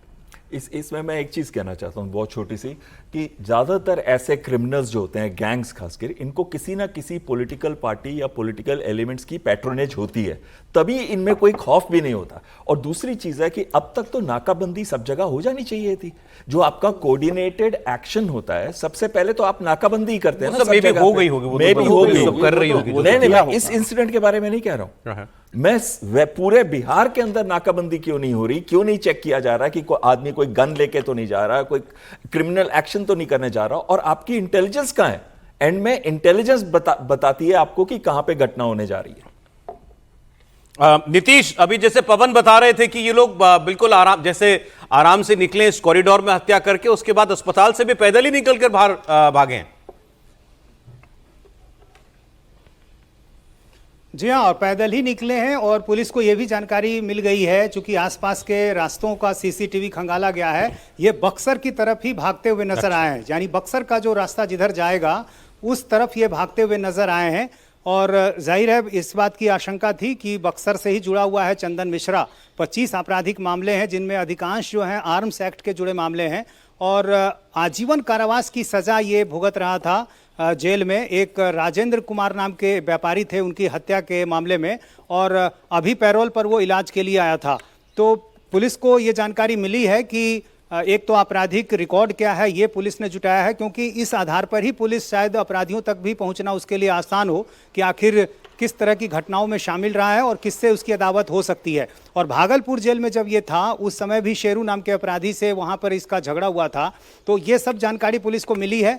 जो आसपास के पूरे इलाके हैं उन सबों को वहाँ घेराबंदी हो चुकी है, वहाँ तलाशी ली जा रही है, और पुलिस जो है अब ये जरूर दावा कर रही है कि जो भी इसमें शामिल रहा है उसकी पहचान हो जाएगी। लेकिन फिलहाल जो जानकारी आई है कि वो अस्पताल के अंदर 5 लोग बिना चेहरा ढके हुए अंदर दाखिल हुए और पैदल ही वहां से निकले। और पैदल निकलने की एक वजह यह भी रही होगी कि जैसा मैं बता रहा था कि अस्पताल के सामने काफ़ी भीड़ भाड़ का इलाका है, और वहाँ पर कुछ दूर पर हो सकता है उन्होंने अपनी गाड़ी लगा रखी होगी, और ताकि वहाँ भीड़ वाले हिस्से से वो निकलकर आराम से निकल सकें। तो फिलहाल पुलिस तमाम पहलुओं को देख रही है, और एक बात जो बिल्कुल साफ तौर पर दिखती है कि ये गैंगवार का नतीजा है, क्योंकि तस्वीरें भी ये तस्दीक करती हैं, जिस तरह का रिकॉर्ड है वो भी इस बात को साबित करता है कि कहीं ना कहीं ये गैंगवार का मामला है। लेकिन चुनावी साल में जब लगातार घटनाएं हो रही हैं और पुलिस के इकबाल को जब चुनौती दी जा रही है, तो ऐसे में सवाल भी खड़े हो रहे हैं। और यही कारण है कि तेजस्वी यादव ने अभी प्रेस कॉन्फ्रेंस तो वोटर पुनरीक्षण पर बुलाया था, लेकिन इस पर भी उन्होंने बताया कि किस तरह से जो है लगातार घटनाएं हो रही हैं, और ऐसे में लॉ एंड ऑर्डर नाम की कोई चीज नहीं रह गई है। तेजस्वी यादव का तो बोलना बनता है नीतीश, बिल्कुल। इसमें बिहार से शॉकिंग तस्वीरें आई हैं, वाकई दहशत फैला देने वाली तस्वीरें। कैसे 5 अपराधी बिना चेहरा ढके दिखाई देते हैं अस्पताल के अंदर दाखिल होते हुए, और एक दूसरा अपराधी जो अस्पताल में इलाज करा रहा था, आईसीयू में था, वो जाते हैं और वहां उसके ऊपर गोलियां बरसा देते हैं, 5 के 5 लोग, और उसकी हत्या करते हैं। अब ये भी खबरें आ रही हैं कि उसका अंदर रुक करके वीडियो भी बनाया कि ये मर गया है, इसका सबूत लेकर के साथ में जाएंगे, और उसके बाद आराम से बाहर निकल कर चले जाते हैं। किसी का चेहरा नहीं ढका हुआ था। अब मैं आपको इसके आगे की तस्वीर दिखा रहा हूं। ये तस्वीर तो आपने बहुत देखी, 5 शूटर हैं, देखिए इसके अंदर एक के बाद एक लाइन से आ रहे हैं, अंदर जाएंगे, 4 निकल जाएंगे बाहर भागते हुए, एक जो सबसे आगे आपको जो व्यक्ति अंदर जाता हुआ दिख रहा है, ये सबसे आखिर में निकलेगा बाहर, और बहुत इत्मीनान से, कोई डर नहीं, जैसे हत्या करके गोलियां चला के कोई आदमी ऐसे चहलकदमी करता हुआ आपने इससे पहले शायद कभी नहीं देखा होगा, जैसा आप इस तस्वीर में देखेंगे। और यही अपने आप में सबूत है कि इनको पुलिस का तो कोई डर था ही नहीं। सबके पास पिस्तौल है, ये कोई देसी कट्टे तमंचे वाली बात नहीं है यहाँ पर। ये देखिए जैसे ये व्यक्ति पिस्तौल का ऊपर से खींच रहा है, जैसे आपने देखा होगा फिल्मों में भले ही देखा हो, उस तरीके से जाते हैं। सबके पास सोफिस्टिकेटेड हथियार है। और देखिए एक पहला अपराधी बाहर निकल करके भागा, पिस्तौल हाथ में ही है, दूसरा आदमी अंदर की ओर झांकता हुआ फिर भागता है, फिर तीसरा, सबके देखिए हथियार सबके हाथ में था, फिर वो उसको अपने जीन्स पैंट के अंदर दबाते हैं, चौथे वाला तो हाथ में ही पिस्तौल लेके भाग गया।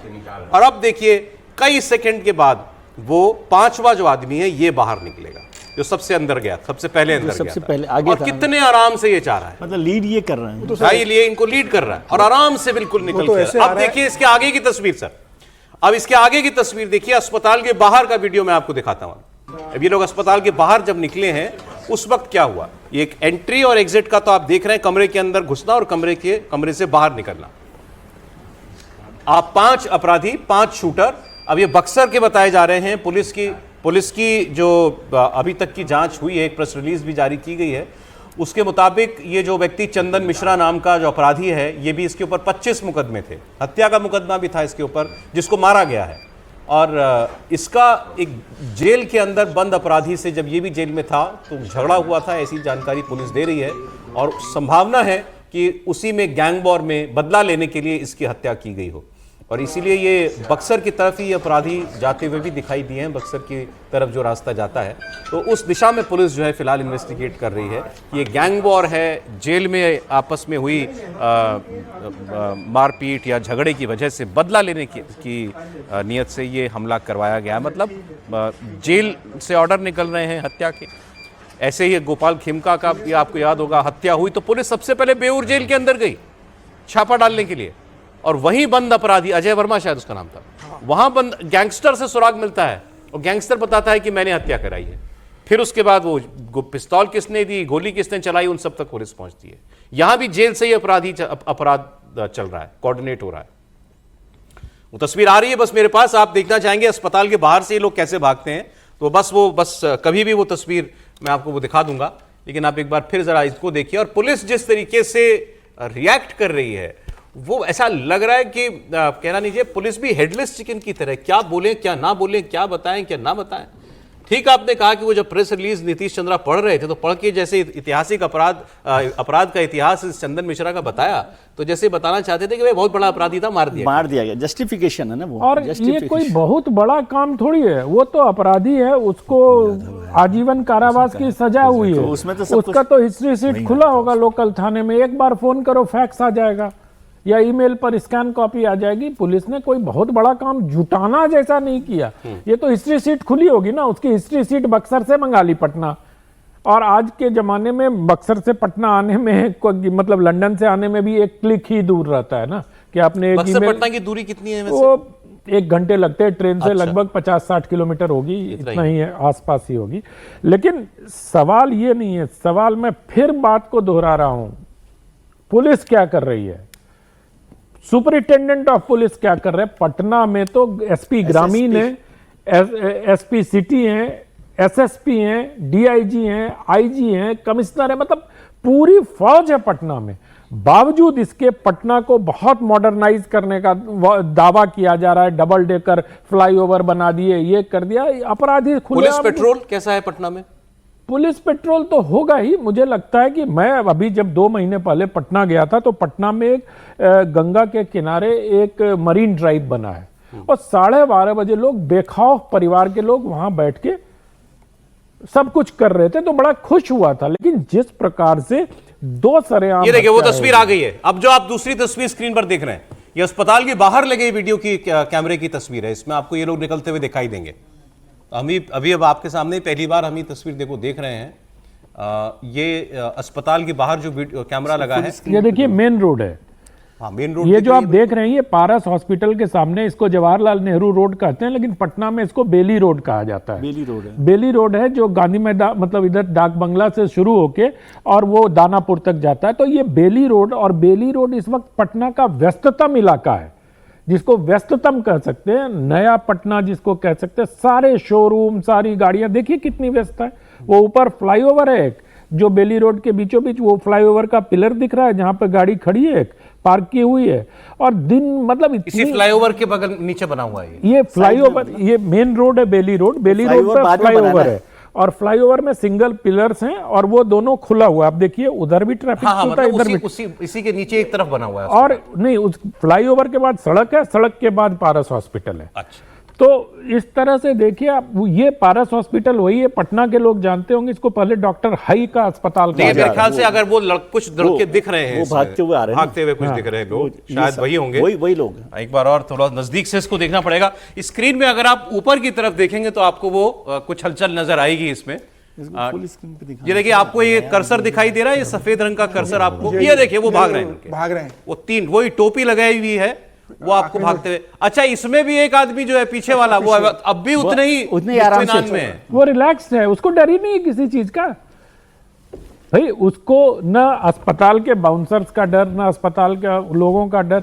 कोई शोर भी तो नहीं मचा रहा है कि मार दिया मार दिया मार दिया, पता नहीं मचा भी रहा होगा तो 209 नंबर रूम से कोई निकला भी नहीं कि भाई बाहर निकल रहा हो तो नहीं, जाने के बगल बाद वाले कोई निकल अगर रहा आप हो। देखें समीर जी, तो बगल वाले रूम से एक लगता है डर कि के देख किसी रहा ने है। झांका झांका। और झांक आपको- के फिर बंद कर लिया। अरे मैं आपको फिर बताऊं, क्योंकि हम लोग तो वो डेविल्स एडवोकेट का भी काम करते हैं ना भाई।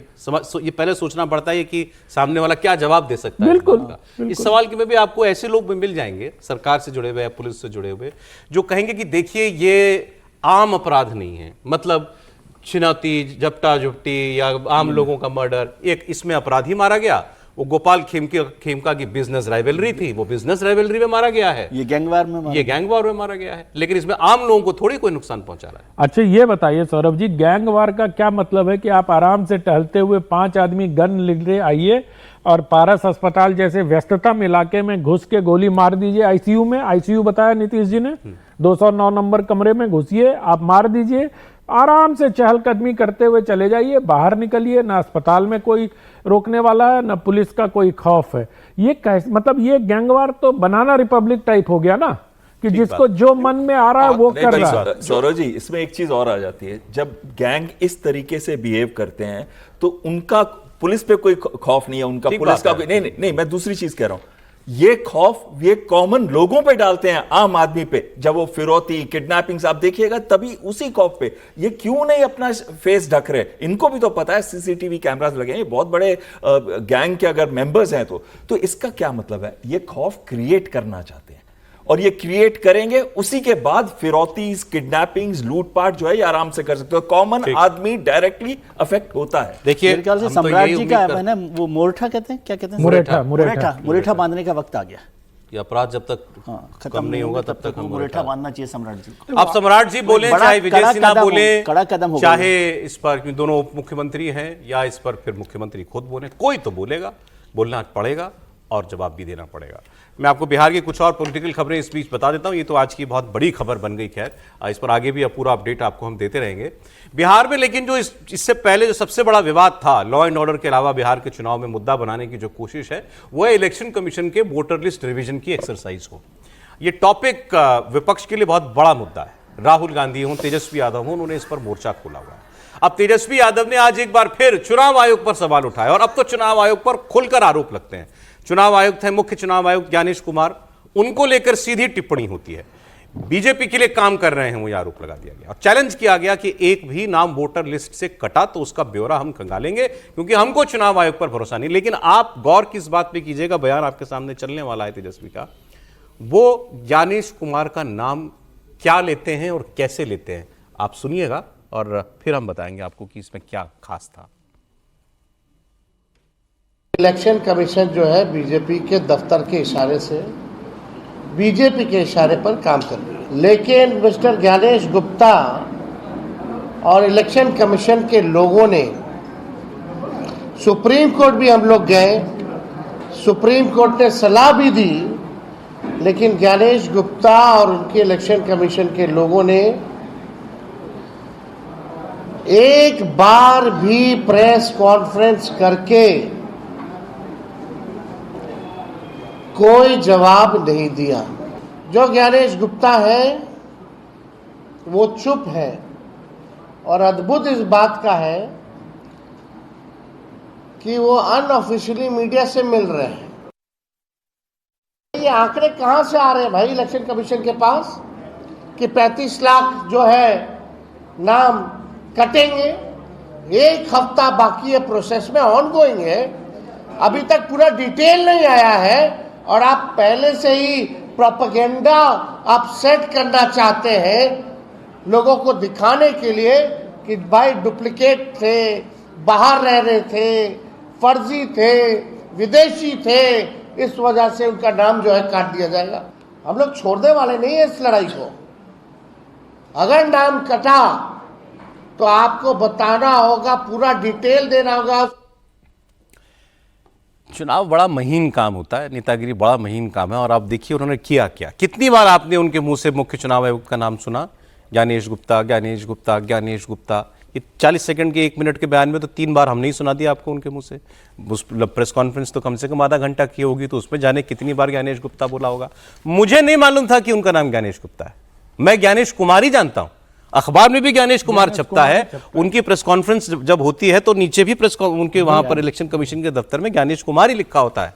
अब वो ज्ञानेश गुप्ता है, चलिए तेजस्वी जी को पता चल गया, लेकिन ये गुप्ता इतनी बार क्यों अंडरलाइन किया है इन्होंने, ये बताएंगे सर आपको? ये पॉलिटिकल मैसेज है ना, सीधा सीधा सा दिख रहा है, क्योंकि बिहार की कास्ट पॉलिटिक्स चल रही है और जिसको वो रिप्रेजेंट करते हैं, तो वो ये बताना चाहते हैं कि एक अपर कास्ट इलेक्शन कमिश्नर पिछड़ों के नाम काट रहा है, पिछड़ों के नाम काट रहा है। ये सीधा सीधा सा पॉलिटिकल मैसेज है, इसलिए वो बार बार इस बात पर जोर दे रहे हैं कि ज्ञानेश गुप्ता जी, वो इलेक्शन कमीशन का भी नाम ले सकते थे कि भाई इलेक्शन कमीशन ये काम कर रहा है, लेकिन वो सीधा अपना जो वोटर है उसको भी एड्रेस कर रहे हैं और ये बताने की कोशिश भी कर रहे हैं कि एक अपर कास्ट ऑफिसर जो है वो पिछड़ों अब चले साहब, ये तो पॉलिटिकल मैसेजिंग थी। मैं उनके जो असल मुद्दा है वोट वाला उसकी बात करता हूं। वैसे एक दिलचस्प बात बताऊं? हाँ प्लीज बताइए। वहां जो गुप्ता होते हैं बिहार में, वो पिछड़े, वो अगड़े नहीं होते, वो अगड़े नहीं होते हैं। ये मैसेजिंग कुछ और करना चाह रहे हैं वो, पता नहीं ये, क्योंकि बिहार, लेकिन ये तो एबनॉर्मल बात है ना। एबनॉर्मल बात है, क्योंकि इलेक्शन कमीशन की वेबसाइट पे भी चेक किया, उनका नाम ज्ञानेश कुमार है। जो उनका अपॉइंटमेंट जारी हुआ था उसमें भी ज्ञानेश कुमार है। तो मतलब ये तेजस्वी कहना क्या चाहते हैं, इसको कहना चाह रहे हैं किसी दिन कॉफी में डिकोड करना चाहिए। अच्छा ठीक है, तो यहाँ भी कर सकते हैं, कहानी में भी। अरे लेकिन दूसरी बात जो उन्होंने कही, आंकड़ों वाली बात, अब इस पर तो लेकिन ये सवाल, जब मैंने खबर सुनी थी, वो जो इलेक्शन कमीशन ने डेटा कल जारी किया, तो मुझे भी खटका था एक बार को। देखते हैं आप लोगों को ये बात कुछ अटपटी लगती है कि नहीं। 3-4 दिन पहले ये खबर आई और ये इलेक्शन कमीशन के सोर्सेस से खबर थी, ऑफिशियल खबर नहीं थी, जिसको उन्होंने कहा हम सूत्र को तो मूत्र समझते हैं, ये बयान इन्होंने दिया था। वो खबर क्या थी कि इतने % लोग मर गए हैं बिहार में, जिनके जो हमारे वोटर लिस्ट में हैं, इतने % लोग दूसरी जगहों पर शिफ्ट हो गए हैं, बिहार में नहीं रहते हैं, इतने % लोग का 2 जगह वोट बना हुआ है। आप उसका सारा परसेंटेज, बिहार में 7.9 करोड़ वोटर है, आप गुणा भाग कर लीजिए, वो संख्या आती है 35 लाख। हमने इस प्रोग्राम में आपको वो आंकड़ा दिया था। अब कल इलेक्शन कमीशन का ऑफिशियल एक डेटा आता है कि हमारी इस एक्सरसाइज में BLO जब घर घर गए तो 35 ही लाख लोग हमको घर पे नहीं मिले। और ये तेजस्वी यादव यही बात कह रहे हैं कि पहले सोर्सेस से 35 लाख, फिर ऑफिशियली किसी और वजह से फिर 35 लाख बताया कि हमको घर पर नहीं मिले। तो मतलब ऑर्डर, वो ये कह रहे हैं ऑर्डर है कि 35 लाख नाम काटने हैं। अब तेजस्वी जी का तो वो जाने, लेकिन मैं जो आंकड़े मेरे पास हैं वो मैं आपको बता देता हूं। आपने बताया 7.90 करोड़ वहां पर लोग हैं मतदाता, उसमें से जो 12 लाख हैं वो मृत पाए गए, है ना। ये कोई सोर्स से नहीं है, ये जितना 86-88% अब तक हो गया था कल तक, उसमें से और करीब 5.76 लाख जो मतदाताओं के नाम 2 जगह दर्ज पाए गए। क्योंकि इसमें जो हो रहा है ना, 2003 के वोटर लिस्ट को ध्यान में रख के चुनाव मतलब वो बनाया जा रहा है। बहुत सारे लोग कर रहे हैं ना, अपने आप दस्तखत कर रहे हैं, अपने आप भर रहे हैं। वो अगर वोटर लिस्ट 2003 में उसका नाम है तो उसके वेरिफिकेशन की आवश्यकता ही नहीं है। उसको तो चुनाव आयोग कई बार कह चुकी, ना इसमें कोई सूत्र है ना इसमें कोई मूत्र है ना। तो और उसके अलावा इस तरह अगर आप देखेंगे तो 5.76 लाख, 12.56 और इस तरह इन तीनों आंकड़ों को जोड़ने के बाद आपको 35.7 लाख मतदाताओं को 35 ही बनता है ना। हाँ। अब आप कल वाला डेटा देखिए। अब फिर इलेक्शन कमीशन ने कहा हमको 35 लाख लोग घर में नहीं मिले। नहीं, घर में नहीं मिले कि 3 क्लासिफिकेशन भी तो बताया इलेक्शन कमिश्नर ने कि आप कुछ लोग मृत हैं, कुछ लोगों के 2 जगह हैं वो इसके अलग है, वो अलग है, उससे अलग डेटा है। ये मैं आपको रीड आउट कर ये जो आपने डेटा दिया, एक मिनट, ये ऑफिशियल डेटा नहीं है, ये सब जगह हमने भी ये डेटा दिखाया था सर। 10 सेकंड, ये ऑफिशियल नहीं है, लेकिन ये सोर्सेस से था, ये सोर्सेस से। कल ऑफिसर आ गया है ना सर, बाद में आया कुमार जी का कल आप देखिए, इसे पढ़ लीजिए, फिर ये बाद में आया होगा। 71 लाख का कल जारी किया अपुर कुमार जी ने, सूत्र ने एक दिन पहले कल कल जारी कर दिया। ये देखिए ना, वही जो मैं बात कह रहा हूँ वही आप ये देखिए कि मतदाता सूची में 71,38,000 वोटरों का आपने ये लिखा है कि नाम कटेगा। आप ही लिख रहे हैं ना कि इनमें से 35 लाख लोग अपने आवासीय पते पर नहीं रहते। अपुर कुमार ने बताया कि 35 लाख पते पर 35 लाख अपने पते पर नहीं रहते और परमानेंटली शिफ्ट अलग है। वो ये कह रहे हैं कि 2 अलग-अलग दिन अलग अलग वजहों से सेम डेटा क्यों दिया इलेक्शन कमीशन ने। तेजस्वी यादव का सवाल ये है। अच्छा, तेजस्वी यादव जी को तो विजय जी से जवाब दिलवा दीजिए। आप समीर जी बात पूरी कर लें। देखिए, अपुर कुमार जी ने कल बहुत स्पष्ट बोला कि 71 लाख लोग अभी तक जो उनका डाटा हुआ है, 88.65% चुनाव आयोग ने काम कंप्लीट कर लिया है और सिर्फ 55 लाख लोग बाकी है जिनका गणना पत्र अभी चुनाव आयोग करेगा और चुनाव आयोग के पास अभी समय है। चुनाव आयोग ने यह भी स्पष्ट बोला है कि जो 71 लाख लोग, जिसमें से 35 लाख अपने पते पर नहीं पाए गए, 12 लाख के करीब लोग का निधन हो गया है, कुछ लोग स्थायी रूप से बिहार छोड़कर चले गए, किसी का डुप्लीकेट वोटर ID कार्ड होगा, इसका एक बार फिर हम होम टू वेरिफिकेशन करने वाले हैं। ऐसा नहीं है कि जो 71 लाख हमारे इसमें आए तो अब उन्होंने 71 लाख वोटर को हम डिलीट कर देंगे। एक बार फिर हम इसका एक और विजिट होगा करने वाले हैं। और किसी लोग को ये लगता है कि उनका नाम रह गया है तो उनके पास पूरे 1 महीने का समय रहने वाला है, 1 सितंबर से लेकर 30 सितंबर तक का, कि वो अपनी आपत्ति डॉक्यूमेंट के साथ दर्ज करा दे। उसके बाद 30 सितंबर को हम फाइनल लिस्ट जारी करेंगे। तो मुझे लग रहा है कि हर स्टेप पर चुनाव आयोग जो है वो कदम कदम में प्रॉपर काम कर रहा है। जो आलोक कोई एनोमली नहीं दिख रही है। नहीं, मुझे इसमें कुछ नजर नहीं आ रहा है। आप क्या कह रहे हैं सर? नहीं, मैं तो एनोमली पर जा ही नहीं रहा। मैं तो ये पूछ रहा हूँ कि क्या इलेक्शन कमीशन ने अभी स्क्रूटनी का काम शुरू कर दिया फॉर्म का? अभी ये इन्फॉर्मेशन कहाँ तो से? फॉर्म ही आ रहे हैं। तो फॉर्म से कैसे पता चल रहा है कि ये इतने लोग मर गए हैं? ये सब ये तो स्क्रूटनी करोगे आप तब पता चलेगा ना। अभी तो फॉर्म भर के भेजे जा रहे हैं ना। आपने मुझे यहाँ पर हम 5 लोग खड़े हुए हैं, हम 4 लोग खड़े हुए हैं, फॉर्म भर रहे हैं, तो आपने बता दिया कि इतने लोग इसमें जिंदा हैं, इतने लोग मरे हैं। कर दिया आपने। उनका कहना यह है कि बेलो विजिट में ऐसा पाया गया। नहीं नहीं, ये स्क्रूटनी तो होगी ना फॉर्म की, उसके बिना वो फेज 2 में सर इससे थोड़ा समय बोलना सुन लीजिए ना। दूसरी बात, यदि ये सारा हंगामा क्यों हो रहा है, 2020 का विधानसभा चुनाव देखिए, उसके नतीजों में एनडीए और महागठबंधन के बीच 12,768 वोटों का डिफरेंस है। सही, 12,768 वोट, 0.03%। तो आप 35 लाख को निकाल दीजिए, चुनाव नतीजे जो करना हो कर लीजिए। मतलब एक अपरेंट पॉलिटिकल वो हो सकता है मैसेजिंग। 12,768 वोटों का डिफरेंस है। मतलब सर आप ये मान रहे हैं कि 35 लाख सब बीजेपी और जेडीयू? नहीं, मैं तो कह रहा हूँ एक मैसेज तो है ना। 12,768 वोट का डिफरेंस है एनडीए और महागठबंधन के 2020 के इलेक्शन नतीजों में। और यदि किसी का भी हो, मैं उसमें नहीं जा रहा, लेकिन 35 लाख वोट आप काट देंगे या 15 लाख वोट काट देंगे, या अभी तो पता नहीं है। और मेरे को तो अभी ये नहीं समझ आ रहा कि जब स्क्रूटनी नहीं हुई तो ये फिगर कहां से आया। और आप जो कह रहे हैं कि अनऑफिशियल, क्या वो तो आप ही तो ब्रीफ कर रहे हो उनको। सौरभ जी लेकर आगे क्या नंबर? हाँ, नंबर वहीं से आया, वहीं से, लेकिन ऑफिशियल चैनल से नहीं आया। हाँ, देखिए मतलब इसका मतलब आप सामने नहीं आ रहे हैं, बाकी तो ब्रीफ तो आप ही कर रहे हैं। थोड़ी सी सर गलत बात चली जाएगी अगर मैं नहीं बोलूंगा तो, कि स्क्रूटनी नहीं होने का मतलब ये नहीं कि डाटा फीडिंग नहीं हो रही है। ये जितने भी फॉर्म भर के आ रहे हैं वो साथ के साथ रियल टाइम पे फीडिंग हो रही है। चलें, ठीक सर। तो आप उससे निकाल सकते हैं कि कितने लोग हैं, कितने लोग नहीं। अब जरा मटन और बिरयानी की बात कर लें। ये भी मुद्दा है चुनाव में। सावन में आप मटन की बात करेंगे? सावन में मटन भी चला और बिरयानी भी चली। पिछली बार तेजस्वी जी ने मतलब मछली खा ली। तस्वीरें दिखाता हूं आपको मैं। बिहार के चुनावी फिजा में कहां मटन पार्टी और बिरयानी की पार्टी हो रही है, आपको दिखाते हैं। नेताओं को यकीन है कि मुर्गा मटन खिलाओ और वोट इससे भी पक्का हो सकता है। लखीसराय में केंद्रीय मंत्री और मुंगेर से जेडीयू के सांसद ललन सिंह केंद्र में मंत्री हैं। इन्होंने एक रैली की और रैली के बाद पार्टी दी। वहां मटन भी बना था और सावन का वेज खाना भी बना था। अब लेकिन मटन पार्टी सावन के महीने में होगी, और अगर आपने इस पर कभी बवाल किया होगा, बीजेपी ने किया हुआ है, आज आप उनके साथ हो तो वो सूद समेत चुकाया भी जाएगा। तो आप उसमें ललन सिंह की रैली के बाद वो खुद ही कैसे न्योता दे रहे थे लोगों को, आपको सुनाता हूं। भोजन बनल हो, बढ़िया भोजन हो, सावन के भी इंतजाम हो, सावन वाला भोजन के भी हो, आज सावन नहीं मनावा हो करो। अच्छा, उसकी तस्वीरें भी हैं, ये वहीं की तस्वीरें हैं, ये जहां वो बिरयानी कहते हैं, मटन भात का भोज हुआ है। अब मांस भात। अब वैसे ललन सिंह ने कहा कि दोनों टाइप का हमने खाना रखा हुआ है, जो सावन में वेज खाते हैं उनके लिए सावन का खाना है, जो खाना चाहते हैं मटन उनके लिए है। लेकिन ठीक आपने याद दिलाया, तेजस्वी यादव लालू यादव ने राहुल गांधी को मटन बना के खिलाया था, उसकी भी तस्वीर आ गई थी। तो कितना हंगामा बीजेपी ने किया था। तेजस्वी ने भी खाया था सर, आपको याद हो गाड़ी में तेजस्वी ने नवरात्रों में मछली खाई थी। ठीक है। और राहुल और लालू यादव ने सावन में मटन खाया था। अब कांग्रेस कह रही है, अच्छा इस पर वैसे आपको अजीब लगेगा, लेकिन इस पर आरजेडी नहीं बोली, इस पर बोली कांग्रेस के नेता ने कहा कि भाई धर्म के ठेकेदारों शर्म करो, सावन में मटन खाते हो। अब एक और, ये तो मटन की बात हुई, बिरयानी में मैं आपको बता रहा था, 2 दिन पहले बिहार में प्रशांत किशोर की एक रैली थी, वहां भी बिरयानी और मटन चला। रैली में भीड़ जुटाने के लिए लोगों को नॉनवेज खाना परोसा गया।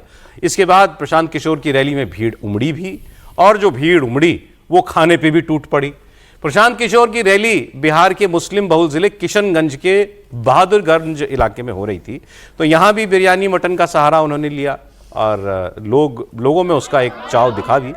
लेकिन बात पीके ने फिर इसके बाद की पॉलिटिकल, और बात उन्होंने शुरू की ओवैसी से, और कहा किसी बाहरी को हम यहां नहीं आने देंगे। मतलब बिहार के मुसलमान का वोट बिहार के ही नेता को मिलेगा। बिरयानी तो की होल नहीं बटो की होल ये चीज देखा तो मीडिया पे मत डालिए ना।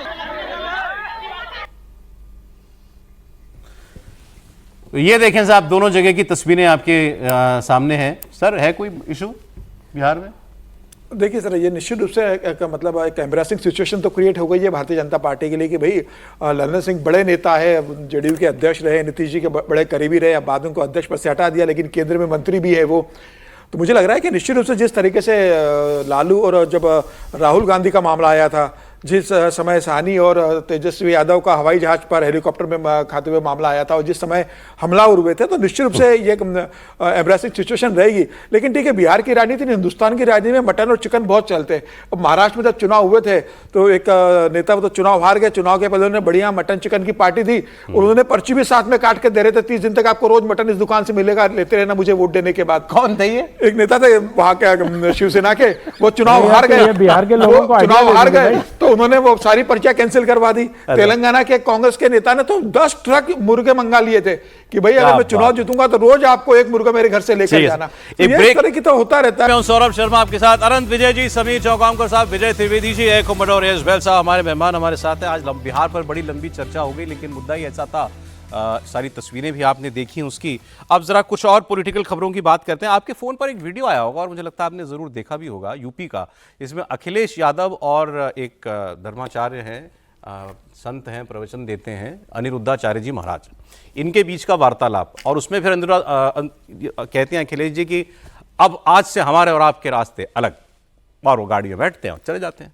तो ये मामला था क्या? वैसे ये मामला मैं आपको बता दूं आजकल का नहीं है, ये पुराना मामला है, 2023 का मामला है। अनिरुद्धाचार्य महाराज जी 2023 में आगरा से लौट रहे थे, एक्सप्रेस वे पर पैदल यात्रा कर रहे थे, और उसी दौरान उनको अखिलेश यादव जी मिल गए। वहां पर दोनों की सड़क पर ही खड़े होकर थोड़ी देर बातचीत हुई, और अनिरुद्धाचार्य महाराज आगरा से लौटते वक्त जब यहाँ उनकी अखिलेश यादव से मुलाकात हुई, तो अखिलेश यादव ने उनसे कुछ सवाल किए, कुछ पूछा उनसे। जैसे उन्होंने पूछा कि ये बताइए कृष्ण जी का पहला नाम क्या था। कृष्ण जी को जब यशोदा जी की गोद में दिया गया था तो उनको पहला नाम किस नाम से पुकारा गया था, ये बताइए। तो उन्होंने कहा कि भाई वैसे तो हमारे यहाँ पर छोटा बच्चा जो होता है उसको या तो लाला कहते हैं या लाली कहते हैं, तो हो सकता है लाला कहा हो, नहीं कहा होगा तो कन्हैया कहा होगा। तो इस पर उन्होंने कुछ जवाब दिया उनको। उस पर अनिरुद्धाचार्य जी ने ये कहा कि उनको जो जवाब उनके मन में था वो सुनना था, लेकिन मैंने कुछ और जवाब दिया। फिर आ गई बात कहीं से वर्ण व्यवस्था की, और शब्द निकल आया शूद्र।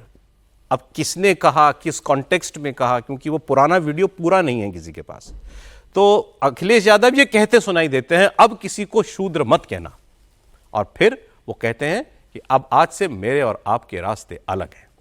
बात है 2 साल पुरानी, आज चर्चा में क्यों आई? क्योंकि ये वीडियो कहीं से वायरल हुआ और इसके बाद अनिरुद्धाचार्य महाराज जी ने अपने प्रवचन में फिर ये सारा प्रकरण सुनाया और उन्होंने जो बात कही उससे एक नया विवाद शुरू हो गया। उन्होंने कहा अखिलेश जी तो राजा है ना, राजा और प्रजा का रिश्ता तो बड़े प्रेम का होता है, उनके लिए तो हम बालक समान होने चाहिए, हम सब लोग, हम प्रजा हैं। लेकिन उनका व्यवहार मेरे साथ ये था कि हमारे आपके रास्ते अलग। क्या किसी मुसलमान से अखिलेश जी कह सकते हैं कि आज से हमारे आपके रास्ते अलग? वो उन्होंने अलग खेल कर दिया इसमें। तो आप दोनों बातें सुन लीजिए, पुराना वायरल वीडियो भी और अब अनिरुद्धाचार्य महाराज जी का प्रवचन में दिया गया स्टेटमेंट। सूद और ये जो वर्ण व्यवस्था, इसका वर्ण व्यवस्था बुरी है। कैसे बुरी? अरे हमसे बहस मत करो। चलो, कृष्ण भगवान का पहला नाम क्या था? भगवान श्री कृष्ण के तो हजारों नाम। पहला नाम क्या था? उनकी माँ ने क्या नाम रखा था? उनका नाम है, जो उनका सबसे पहले नामकरण हुआ कृष्ण। लाइव करो सर। पहला नाम क्या था? वासुदेव नंदन है ना, वासुदेव नंदन वासुदेव। प्रभु रुक जाओ थोड़ी देर। जब जन्म लिया उन्होंने, जन्म लिया और उन्हें आधी रात लेकर के जब उन्हें दिया तब पहला नाम क्या माने बोला? भगवान के बहुत सारे नाम हैं। कन्हैया कह के बोला। आइए, कन्हैया कह के बोला। खूब प्रचार करो। आपको बहुत बधाई और शुभकामनाएं। आपको बस यही हमारी आपका रास्ता अलग अलग होगा। जब मुख्यमंत्री जो आप सबसे श्रेष्ठ पद पर हैं और आपके भीतर प्रजा के प्रति इतना द्वेष है, नफरत है, तो फिर आप किस तरह से समाज को एकजुट करके चल सकते हैं? नेता ऐसे ही कहते रहेंगे तुम्हारा रास्ता अलग, हमारा रास्ता अलग। सोचिए, वो नेता हमसे कह रहे हैं कि आपका रास्ता अलग, हमारा रास्ता। वो मुसलमानों से नहीं कहते कि तुम्हारा रास्ता अलग, हमारा रास्ता। वो मुसलमानों से कहते हैं कि जो तुम्हारा रास्ता वही हमारा रास्ता। बताइए सर, अब ये तय कीजिए पहले तो कि किसने बड़ा कार्ड चला है दोनों में से? उन्होंने कन्हैया जी का कार्ड चला और वर्ण व्यवस्था निकाला है, इन्होंने मुसलमान वाली बात कह दी। बताइए सर, आप बताइए पहले। कहीं मैच फिक्सिंग तो नहीं है? 2 साल बाद ये सामने आना, पता नहीं, मुझे लगता है कि अनिरुद्धाचार्य जी को इस तरह की बात 2 साल बाद उठाने का कोई अर्थ नहीं है। उसकी वजह तो ये मैं आपको बता दूं क्योंकि वीडियो सच में वायरल हुआ। हाँ, मेरे पास भी आया। हाँ, मेरे पास, और वो तो आपने बता दिया कि 2023 का पूरी जनता तो इस भ्रम में है कि अभी नया वीडियो है। ये अच्छा किया, इंडिया टीवी के माध्यम से आपने दर्शकों को बता दिया, बहुत दूर तक बात जाएगी। लेकिन अब वो कॉन्टेक्स्ट बिना समझे प्रतिक्रिया देना, अब वो अखिलेश जी ने जो शब्द बोला कि शूद्र और वर्ण व्यवस्था, वो भी पता नहीं वो बोला जाना चाहिए, नहीं बोला जाना चाहिए, उसका ऐसा लग रहा है जैसे वो इम्तिहान लेना चाह रहे हैं। हाँ, कि मतलब वर्ण व्यवस्था के बारे में आप क्या समझते हैं? आप वो कह रहे हैं ना कि वर्ण व्यवस्था बुरी है, अच्छी है, कुछ इस तरह की बात चल रही है। उसके बाद वो कृष्ण जी के नाम पे चले गए। और अगर वीडियो को एनालाइज ही करना है सौरभ जी, तो जब वो कह रहे थे कि रात में कृष्ण को ये वो, तो उस समय तो अखिलेश जी स्वयं भूल गए कि किसको किसने किसकी गोद में दिया था, कौन किसको टोकरी पे लेके कृष्ण जी को गए थे। लेकिन जो अनिरुद्धाचार्य जी ने कहा है वो बिल्कुल राजनीतिक बात कही है। शुद्ध राजनीतिक बात कही है कि वो, हालांकि उनको कष्ट हुआ होगा तभी ऐसी बात संतों के मुंह से निकलती है कि भाई राजा ये बात तो ठीक है ना, ये तो सब लोग, हम लोग भी चर्चा में कहते ही हैं कि मुसलमानों की बात होती है तो अखिलेश जी एकदम सीधे खड़े हो जाते हैं, मुसलमानों की बात होती है तो अखिलेश जी वहां पहुंच जाते हैं, मुसलमानों पर आपत्ति विपत्ति आती है। और ये अखिलेश जी को अच्छा भी लगा होगा, अनिरुद्धाचार्य जी ने ऐसा कह के उनके मुस्लिम वोट को पक्का भी कर दिया। हिंदू वोट पक्के हो ना हो, वो मुसलमानों के बीच ये संदेश चला गया कि देखो एक संत ऐसा कह रहा है कि मतलब इसका मतलब है कि ये उनका वो पीडीए वाला जो है, हाँ, वो थोड़ा जोड़ जो है और अच्छा कर दिया। कई बार क्या होता है कि आप ऐसे बयान देते हो जिससे दूसरे का फायदा हो जाता है, आपको तो लगता है कि आप कोई संदेश देना चाह रहे हो, लेकिन मुझे लगता है इस पूरे वीडियो वायरल, अच्छा ये भी एक सवाल ये भी मेरे मन में आया कि 2 साल पुराना वीडियो वायरल किसने कराया? अब ये तो अनायास तो वीडियो वायरल होता नहीं है। अरे वैसे आप सब लोग जानते होंगे, फिर भी जो नहीं जान रहे उनको मैं बता दूं, अनिरुद्धाचार्य महाराज जी की फैन फॉलोइंग बहुत जबरदस्त है, खासकर नॉर्थ इंडिया के अंदर बहुत सुने जाते हैं, बहुत देखे जाते हैं, तो बहुत पॉपुलर संतों में से हैं ये, कथावाचकों में से हैं ये। तो इसीलिए मुझे लगता है कि क्योंकि वो तमाम जगह वीडियो जब चलने लगा होगा तो इनको रिएक्ट करना पड़ा उसको। और बहुत आनंददायक भी बोलते हैं कि जो महिलाएं अगर इनका संवाद लड़कियों से, तुम घर का काम नहीं करना चाहती इसीलिए मेरे पास आ गई। बताइए सर, राजनीति कौन केवल अखिलेश जी कर रहे थे, दोनों कर रहे हैं? अखिलेश जी का तो काम ही राजनीति करना। बिल्कुल ठीक। तो इसमें क्या नई चीज है, वो कर रहे हैं। वहां मिल गए तो वो उनको एक तरह से हरेस करने की, एम्बरेस करने की पहला वाला शब्द भी ठीक था आपका। हाँ, एम्बरेस ज़्यादा हो रहा है, हरेस तो क्या हो रहा है, लेकिन एम्बरेस करने की बात ज़्यादा है। और मैं नहीं समझता कि जो भी हैं ज़्यादा सुनना और नहीं सुनने से कोई फर्क नहीं पड़ता। संतों को संतों की तरह से रहना चाहिए। मुझे एक किस्सा याद आया कि एक बार एक नदी के एक किनारे पर दो लोग जा रहे थे। एक बौद्ध थे, एक और संत थे, दोनों लोग थे। उसको बौद्ध या किसी से मैं जुड़ी, दो संत जा रहे थे। तो वहीं पर एक लड़की जो है, युवती जो है वो आ गई। उसने कहा कि महाराज मुझे भी नदी पार करा दीजिए अपने कंधे पर बैठाकर। तो एक ने कहा कि नहीं मैं तो नहीं कराऊंगा, ये तो मेरा सारा धर्म भ्रष्ट हो जाएगा, ये है। दूसरे ने कहा तुम बैठो। उन्होंने कंधे पे बैठाया और नदी के पार उतार दिया। काफ़ी दूर चले गए तो जिस संत ने नहीं उठाया था उसने कहा तुमने ये अच्छा नहीं किया कि उसको, लड़की को कंधे पर उठाया, इससे धर्म भ्रष्ट होता है। उसने कहा महाराज मैंने तो उसको नदी पर किनारे पर उतार दिया था, आप उसे अभी तक लेकर आ रहे हैं।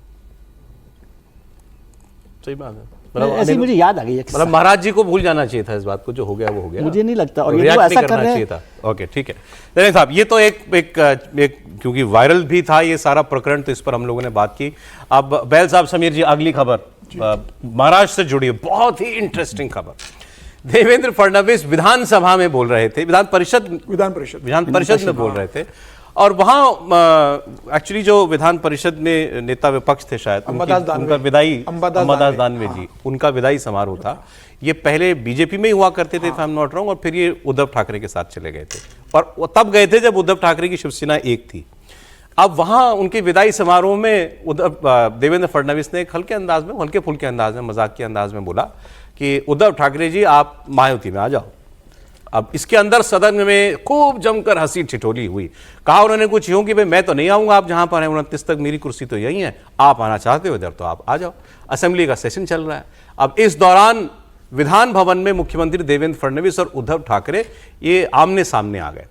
अब फडणवीस ने खुद आगे बढ़कर उद्धव ठाकरे को नमस्कार किया। इसके बाद फिर विधान परिषद में देवेंद्र फडणवीस बोल रहे थे। ये तो एक बात। इसके बाद एक ये ग्रुप फोटो हुई जो अभी आप देख रहे हैं। अच्छा, यहां लोगों ने पहले यह नोटिस किया कि उद्धव ठाकरे और देवेंद्र फडणवीस बड़े कंफर्टेबल हैं आपस में, बहुत कंफर्टेबल है। एक तस्वीर ऐसी भी है कि जैसे बहल साहब ऐसे घूम जाएं अगर, तो मैं पीछे से आऊं और मैं उनका बाजू पकड़ लूं ऐसे। तो उद्धव ठाकरे ने ऐसा भी किया देवेंद्र फडणवीस के साथ। तो वो they are very okay with each other. कौन ओके नहीं है, वो जो देख रहे हैं आपको बीच में, शिंदे जी। वो उद्धव ठाकरे बैठने के लिए कुर्सी ढूंढ रहे हैं। ये देखिए, गौर कीजिएगा आप, वो आगे बढ़ेंगे। वो देवेंद्र फडणवीस ने भी कहा आगे बैठिए। कुर्सी खाली है एकनाथ शिंदे के बगल में। एकनाथ शिंदे के बगल से होकर वो गुजर भी गए, ना एकनाथ शिंदे ने उनकी तरफ झांका, ना उन्होंने एकनाथ शिंदे की तरफ एक सेकंड भी देखा। और फिर जो वो लेडी हैं, नेता हैं, वो उनकी बगल में दूसरी कुर्सी लगाई गई, नीलम गोरे। फिर वो वहां जाके बैठे। तो इन दोनों के बीच में कितनी खटास है ये भी इसके अंदर दिख गया। तो देवेंद्र फडणवीस का बयान, उस पर उद्धव ठाकरे का बयान, वो भी देखिए, फिर इस तस्वीर पर बात करेंगे। आता उद्धवजी 29 पर्यंत तर काही स्कोप नाही। ऐका, 29 पर्यंत आम्हाला तिकडे याचा स्कोप उरला नाही। 29 तुम्हाला इकडे याचा स्कोप आता विचार करता येईल, म्हणजे त्याचा विचार आपण वेगळ्या पद्धतीने करू, पण आम्हाला तिकडे जायचा स्कोप हा काही या ठिकाणी उरलेला नाही। त्यांना माहिती नाही, तो नुसता बाकाचा नाही, प्रसंग बडा बाका आहे म्हणा। तर या गोष्टी थोड्या खेळीमेळीने झाल्यात आणि त्या खेळीमेळीनेच घ्यायला पाहिजे। समीर जी, चलिए आप पहले फर्स्ट हैंड ट्रांसलेशन कर दीजिए दोनों जो बोले। हमने तो करी ही थी, लेकिन आप चूंकि यहाँ पर हैं। देखिए, उद्धव ठाकरे से मुख्यमंत्री देवेंद्र फडणवीस कह रहे थे कि भाई 2029 तक अभी चुनाव नहीं है, तो मैं तो विपक्ष में आ नहीं सकता हूं, लेकिन आपके पास एक विकल्प है कि अगर आप चाहो तो आप इधर आ सकते हो, तो फिर मैं कुछ देखेंगे कि कैसे हो सकता है, कैसे आपको सत्ता पक्ष में लाया जा सकता है। तो उन्होंने एक प्रस्ताव बेसिकली दिया है। देखिए, विधान परिषद में अंबादास दानवे जो विपक्ष के नेता थे, एक समय भारतीय जनता पार्टी में हुआ करते थे, जब वो सीट शिवसेना के खाते में गई तो शिवसेना में चले गए। और उद्धव ठाकरे वहां क्या कर रहे थे? उद्धव ठाकरे भी तो विधान परिषद के सदस्य है, और जब उद्धव ठाकरे ने मुख्यमंत्री पद से इस्तीफा दिया था तब उन्होंने यह भी घोषणा की थी कि मैं मुख्यमंत्री पद के साथ विधान परिषद के पद से भी इस्तीफा दे रहा हूं। लेकिन मुख्यमंत्री पद से दिया, लेकिन विधान परिषद का इस्तीफा उन्होंने भेजा नहीं, वो विधायक बने रहे। बाद में लगातार विपक्ष कहता रहा उनसे, मतलब बाद में एकनाथ शिंदे के भाई इस्तीफा आप कब दोगे, आपने तो घोषणा कर दी थी, विधान परिषद छोड़ी, उन्होंने छोड़ा नहीं, और आज वो विधान परिषद में आए थे। उन्होंने क्या बोला निकल के बाहर कि हंसी मजाक? हाँ, उन्होंने उद्धव ठाकरे ने कहा कि हंसी मजाक है, देवेंद्र फडणवीस का स्वभाव है, उन्होंने हंसी मजाक में कहा, उसको हंसी मजाक में लेना चाहिए, इसका कोई अर्थ मत निकालिए। तो कुछ लेकिन देवेंद्र फडणवीस बोला उसमें नहीं, लेकिन देवेंद्र फडणवीस कोई भी बात ऐसे बहुत हंसी मजाक में भी अगर कहते हैं तो उसके पीछे बहुत अर्थ होता है। देवेंद्र फडणवीस की अगर आप बात देखेंगे, मुझे लगता है उन्होंने सीधे सीधे इस संदर्भ कह के एकनाथ शिंदे को भी संदेश देने की कोशिश की है इस अपने उद्योगों की तरफ, क्योंकि पिछले कुछ समय से जिस तरीके से एकनाथ शिंदे के विधायकों के लगातार वीडियो आ रहे हैं कि कैंटीन वाले को पीट दिया, पैसों के साथ वो पकड़ाई में आ गए, दूसरे विधायकों की जिस तरह की और मंत्रियों की आ रही है, तो वो सीधे सीधे एकनाथ शिंदे को संदेश दे रहे थे कि भाई उद्धव ठाकरे अगर आना चाहेंगे तो मैं उद्धव ठाकरे को भी लेकर आ सकता हूं अपने साथ में, आप ये मत सोचिए कि सिर्फ आप ही हमारे साथ सत्ता में रहेंगे। और मुझे लग रहा है जिस तरीके से राज ठाकरे, उद्धव ठाकरे ने मंच शेयर किया था, राज ठाकरे ने लोकसभा में भारतीय जनता पार्टी को समर्थन दिया था, राज ठाकरे के पास पहले से ही प्रस्ताव है कि वो भारतीय जनता पार्टी के साथ जुड़े, तो मुझे लग रहा है कि भविष्य की राजनीति का उन्होंने संकेत दिया है कि राज और उद्धव आप साथ में आ गए हो तो आप दोनों मिलकर भारतीय जनता पार्टी के साथ स्टेटमेंट दे रहे कि हमारा गठबंधन नहीं हुआ है अभी राज ठाकरे। हाँ, राज ठाकरे ने बहुत स्पष्ट बोला है कि अभी गठबंधन नहीं हुआ है, लेकिन भविष्य की राजनीति 2029 की राजनीति को लेकर देवेंद्र फडणवीस ने संकेत दिया। बहल साहब बॉडी लैंग्वेज एक्सपर्ट भी हैं, एक बार वो विजुअल चलाइएगा जो कुर्सी का जो मांग हुआ था, कुर्सी ढूंढ रहे थे उद्धव ठाकरे साहब, क्या दिखा आपको सर उस तस्वीर के अंदर? स्क्रीन पर आ रही है बॉडी लैंग्वेज तो बहुत क्लियर है उनकी कि जैसे ही दोनों लीडर एकनाथ शिंदे जी को देखेगा, अभी क्रॉस कर रहे हैं, वो भी उस साइड नहीं देख रहे उनकी साइड, और वो अपनी साइड को टर्न करके और बात कर रहे हैं। तो इन दोनों के बीच में ये तो क्लियर है कि जब से एकनाथ शिंदे ने इनको छोड़ा है तब से इन दोनों के बीच में कभी रैप्रोचमेंट तो नहीं हो सकती, जैसे कि राज ठाकरे और उद्धव ठाकरे की वैसे बात चल रही है। तो जो बात कही गई थी, मेरे हिसाब से व्यंग में होते हुए भी एक मैसेज दिया गया था, वो भी नहीं चाहते कि फडणवीस भी नहीं चाहते इस समय कि कोई भी यूनिटी इन दोनों को इनके म्युनिसिपल कॉर्पोरेशन में इफेक्ट ना करे। चलिए अब आइए बंगाल की बात कर लेते हैं। बंगाल में सियासी सरगर्मी तेज हो रही है क्योंकि वहां चुनाव है अगले साल, और उनको वहां चिंता यह है कि जो बिहार में इलेक्शन कमीशन कर रहा है एक्सरसाइज, वहां भी वो करेगा। इन सारी बातों को लेकर के और बांग्लादेशियों की धरपकड़ जिस तरीके से देश के कई राज्यों में हुई, उसको लेकर के ममता बनर्जी, कल आपने देखा था बारिश में एक मार्च उन्होंने निकाला था, और ये मार्च वेस्ट बंगाल सरकार की तरफ से इसकी जानकारी दी गई थी, टीएमसी पार्टी की तरफ से नहीं। ममता बनर्जी ने वहां कई अहम बातें कही। ममता बनर्जी ने खुलकर पहले तो यह कहा कि हम हर किसी का सम्मान करते हैं, इलेक्शन कमीशन का भी करते हैं, लेकिन अगर इलेक्शन कमीशन बीजेपी की दलाली करेगा, ये शब्द थे उनके, तो फिर हम सवाल उठाएंगे। फिर उन्होंने ये कहा कि हर जगह जहां बीजेपी की सरकार है, बंगाली बोलने वाले लोगों को परेशान किया जा रहा है, और अब मैंने ये तय किया है कि मैं ज्यादातर बंगाली में बोलूंगी। और पिछले इलेक्शन में खेला हुए हो गया था बीजेपी के साथ, नारा दिया था टीएमसी ने, खेला हुए, और उन्होंने कहा इस बार खेला होबे का दूसरा पार्ट आएगा, इस बार बीजेपी को उतना भी नहीं मिलेगा जितना पिछली बार के चुनाव में उनको मिल गया था। अब बीजेपी इसको इशू बना रही है कि ममता बनर्जी का ये सारा दर्द ये बांग्लादेशी घुसपैठियों के लिए, रोहिंग्या घुसपैठियों के लिए है, क्योंकि कार्रवाई उन्हीं के ऊपर हो रही है, किसी और बंगाली भाषी भारतीय नागरिक को परेशान नहीं किया जा रहा।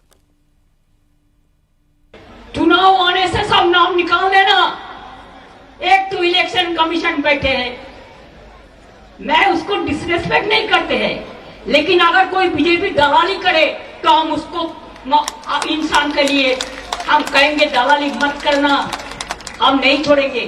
मैं बिहार में सुना 30.5 लाख वोट निकाल दिया, ऐसा करके महाराष्ट्र में बीजेपी जीता, नहीं तो नहीं जीतता। दिल्ली में भी ऐसा करके जीता, बिहार में भी ऐसा प्लान कर रहा है, वो भी हमारा भाई बहन है, बंगाल में भी प्लान करना है। हम तो इंच में लड़ाई करेंगे और दिखा देंगे। सेंट्रल गवर्नमेंट को याद होना चाहिए, हमारा स्टेट में भी 1.5 करोड़ से ज्यादा माइग्रेंट वर्कर्स है, वो हमारा लिए काम करता है देश के लिए, हम उसका कभी ऐसा नहीं करते हैं। तो आप क्यों, हमारा 22 लाख अगर बाहर में है तो हमारा इधर में 1.5 करोड़ है, सोच लीजिए। हम इज्जत देते हैं और आप बेइज्जत करते हैं, इसी में क्या चलेगा? इसी में देश चलेगा? এতে দেশ চলে যাবে? আমি এখন ঠিক করেছি আমি বাংলায় বেশি করে কথা বলবো। ক্ষমতা থাকলে আমাকে ডিটেনশন ক্যাম্পে আগে রাখো, বাংলা ভাষায় কথা বলার লোকেদের আগে। হিন্দি ভাষীদের রাখলেও আমি করব। ये झूठा इल्जाम, कोई सबूत नहीं है। रोहिंग्या मुसलमान उनको बंगाली टैग लगाना चाहता है। ये रोहिंग्या मुसलमान को प्रोटेक्शन दे रहा है।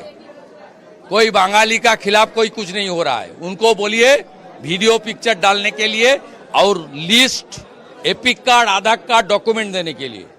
वो जो बोल रहा है वो रोहिंग्या मुसलमान का नाम वोटर लिस्ट से खत्म हो रहा है, इसका डर से बोल रहा है। बंगाल का 540 किलोमीटर एरिया में फेंसिंग नहीं है। वो रोहिंग्या मुसलमान को यहाँ घुसाया। कम से कम 50 लाख फर्जी वोटर है बंगाल में, वो सब रोहिंग्या मुसलमान है। देखिए, ममता बनर्जी पॉलिटिकल उनका ये स्टैंड है, पॉलिटिक्स के कारण नहीं कर रही है। मैंने तो ममता बनर्जी को चैलेंज किया है कि आगे 21 तारीख से सेशन शुरू होने वाला है, आइए एक कंपटीशन करते हैं। पश्चिम बंगाल से चुने हुए जितने भी नुमाइंदे हैं बीजेपी के और टीएमसी के, सब एक भाषण कम से कम बांग्ला में देंगे। देखते हैं कितना बांग्ला में भाषण बीजेपी के सांसद देते हैं। हमारे 12 सांसद हैं, एक को छोड़ के सारे बांग्ला में भाषण देंगे। उनको बांग्ला नहीं आता तो ये पूर्व अध्यक्ष हैं बीजेपी के वेस्ट बंगाल की। इनसे पहले शुभेंदु अधिकारी है, वो लीडर ऑफ ऑपोजिशन है। उन्होंने कहा 50 लाख बाहरी लोग यहाँ पर रहते हैं, ममता बनर्जी उनको ही बचाने का काम कर रही हैं। ममता बनर्जी ने इलेक्शन कमीशन पर जो बोला सो बोला कि दलाली करोगे तो हम बोलेंगे, लेकिन जो बाद में उन्होंने बोला कि हमारे 22 lakh Bengali speaking, English Bengali speaking लोग जो हैं वो और राज्यों के अंदर जाकर के काम करते हैं, तुम उनको परेशान कर रहे हो। वही सेंट्रल गवर्नमेंट को कह रही थी। तो देश भर के 1.5 करोड़ माइग्रेंट वेस्ट बंगाल में भी काम करते हैं। उनका कहने का मतलब ये था कि मतलब हम इनको कुछ नहीं कह रहे हैं, धमकी दे रहे हैं स्पष्ट। मतलब चीफ मिनिस्टर को ऐसा बोलना चाहिए, नहीं बोलना चाहिए। और जो भाषा की बात भी वो कर रही है वो ममता बनर्जी को नहीं करना चाहिए। बंगाल में तो बहुत पढ़े लिखे लोग रहते हैं और भद्र लोग की बड़ी बातें होती हैं वहाँ। ये भूल गई कि भूदेव मुखर्जी ने ही कचहरियों में हिंदी लागू करने के लिए, कचहरियों की भाषा हिंदी हो उसके लिए आंदोलन चलाया था। सुनीति कुमार चटर्जी ने हिंदी के लिए इतना काम किया और ममता बनर्जी बंगाली राष्ट्रवाद को लेकर चल रही है। दरअसल भाषा का मुद्दा जो है वो हमारे लिए बड़ा इमोशनल सा मुद्दा बना के इस पर वोट की फसल काटने की कवायद हो रही है। महाराष्ट्र की भी बात कर रहे थे, दोनों भाइयों को इसलिए मराठी उठाना पड़ा और मुझे नहीं पता नहीं कि किसने उनको आगे बढ़ाया कि मराठा का नेता एक ही एकनाथ शिंदे क्यों होगा, एक और मराठा नेता खड़ा हो जाना चाहिए। तो मुझे लगता है कि जिस तरह से ममता बनर्जी बंगाली आज, और आप देखिए जब माइग्रेंट को संदेश देना था मुसलमानों को तो हिंदी में बोल रही थी। आप इस जो भाषण आपने चलाया है कि बंगाल में ये हो, बिहार में ये हो गया, दिल्ली में ये हो गया, वो सब हिंदी में बोला और जहां बांग्ला की बात आ गई बंगाली में शुरू हो गई। तो इन नेताओं को बांग्ला में जिस प्रकार से, बांग्ला या किसी भी भारतीय भाषा में जो सारी राष्ट्रभाषा हैं उसमें बोलने के लिए मुझे लगता है कि ये लोग उस पर वोट की फसल काटना चाहते हैं। ममता दीदी को ये लगता है कि किसी न किसी प्रकार से अगर बंगाली सेंटिमेंट्स को उभार दिया तो उनको वोट मिलेंगे। सर क्या बोलेंगे? बंगाली सेंटिमेंट पर वो पिछला इलेक्शन में लड़ा और बंगाल में वैसे भी सब नेशनलिज्म चलता है, बंगाली प्राइड चलता है, लेकिन यूसुफ पठान का क्या करेंगे? उसके लिए हिंदी बोला ना, यूसुफ पठान तो गुजराती। हाँ, तो इसीलिए मैंने पूछा कि उनके लिए क्या वो सोच रही हैं। और बंगाली प्राइड एक बड़ी चीज़ है, सब जगह पर ये बात बार बार होती है कि नेशनल लैंग्वेजेज जो है वो प्राइड की बात है। और बंगाल हो, महाराष्ट्र हो, तमिलनाडु हो, वहाँ पर भारतीय जनता पार्टी को इसमें थोड़ा सा मुश्किल होती है कि वो लैंग्वेज को लेकर किस तरह से बात करे। लेकिन बार बार ये बात होती है कि भाई भाषाएं जो है ना लड़ने के लिए नहीं है, दोनों को मिलने के लिए काम में आ सकती हैं।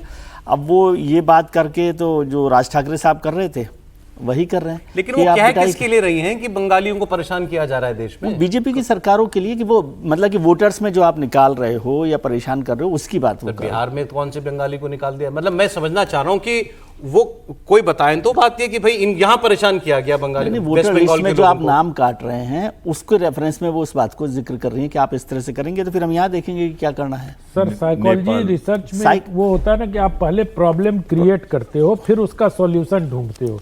तो ममता जी ने एक फिक्टिशियस प्रॉब्लम क्रिएट किया और फिर उसका सॉल्यूशन ढूंढ रही हैं। ठीक, आगे बढ़ते हैं सर। इस खबर पर आप ही बोल सकते हैं अगली वाली पर, क्योंकि ये खबर है अहमदाबाद क्रैश से जुड़ी हुई, जो 12 जून को हुआ था। 260 लोगों की इसके अंदर मौत हो गई थी। अब आपने देखा कि इस पर जो हमारा AAIB है, उसने जो रिपोर्ट, प्रिलिमिनरी रिपोर्ट दी, उसके अंदर ही बताया गया कि कॉकपिट में जो वॉइस रिकॉर्डर था उसमें दोनों पायलट की बातचीत रिकॉर्ड हुई है। एक पायलट दूसरे से कहता है कि तुमने ये फ्यूल स्विच क्यों ऑफ किया, या मतलब इंजन जिससे उसकी फ्यूल की सप्लाई रुक गई। दूसरा कहता है मैंने नहीं किया। अच्छा, ये नहीं बताया गया था अब उस रिपोर्ट में कि कौन सा पायलट बोल रहा था कि तुमने क्यों किया और किसने किसके लिए कहा था। अब एक वॉल स्ट्रीट जर्नल ने एक स्टोरी की है इसमें, अमेरिका के अखबार ने। अच्छा, वैसे वो उसमें सोर्स कोट कर रहे हैं कि हमारे अमेरिकन सोर्सेज ने बताया, क्योंकि अमेरिकी कुछ विभाग भी इस जांच के अंदर थे, बोइंग कंपनी भी इसके अंदर थी जांच में, तो वो उनको कोट करते हुए उन्होंने कहा कि जो कैप्टन थे, ये जो बात हुई है इसमें जो फर्स्ट ऑफिसर थे वो कैप्टन से पूछ रहे थे कि तुमने ये कट ऑफ क्यों किया। देखिए, ये तो कहीं पे भी जांच के अंदर भी नहीं, अभी तक प्रिलिमिनरी रिपोर्ट जो आई है कहीं पे भी नहीं बता रहे किसने किससे पूछा।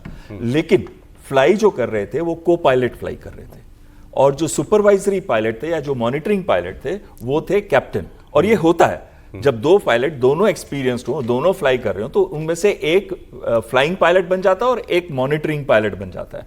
तो कहीं ना कहीं कैप्टन मॉनिटरिंग पायलट थे। अब ये क्लियर नहीं है कि किसने कहा कि डिड यू कट ऑफ और दूसरे ने कहा I did not cut off. तो यानी कि बहुत क्लियर है कि दोनों कंफ्यूज हैं कि कट ऑफ किसने किया है। इसका यह मतलब निकलता है, देखो वेस्टर्न सोर्सेज हैं, वो चाहेंगे कि इंजन प्रॉब्लम की जगह प्रॉब्लम निकले पायलट्स के अंदर, और उनको ब्लेम करके बोइंग जहाज जिसने 1189 जहाज अभी तक बेचे हैं और 2237 का ऑर्डर है, यानी कि नियरली 1000 और जहाज उनको बेचने हैं, वो कभी नहीं चाहेगी कि जहाज के अंदर कोई प्रॉब्लम निकले। तो वो लोग प्रमोट करना चाहते हैं कि पायलट्स की गलती है।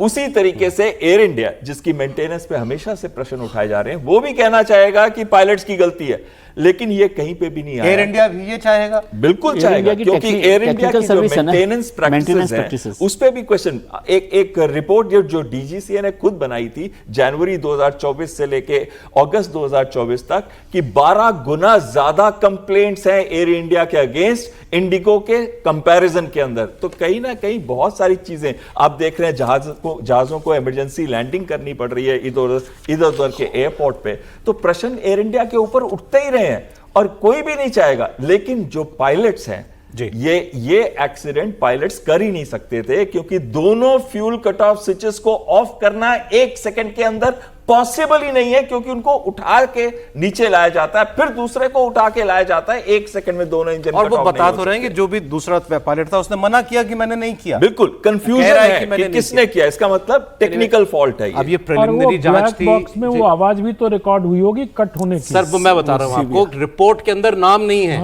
कि इस पायलट ने दूसरे कौन से व्यक्ति ने कहा कि तुमने क्यों कर दिया इसको ऐसा। ये वॉल स्ट्रीट जर्नल क्लेम कर रहा है कि अमेरिकन सोर्सेज ने कहा कि फर्स्ट ऑफिसर ने कैप्टन से अमेरिकन सोर्सेज को आप बोइंग सोर्सेज समझिए ना। हाँ, बोइंग सोर्सेज होंगे, नहीं उनकी एक एजेंसी भी तो थी ना सर। राइटर्स के थ्रू हुआ ये। कोई भी कहे, भारतीय ने नहीं कहा, किसी ने भी।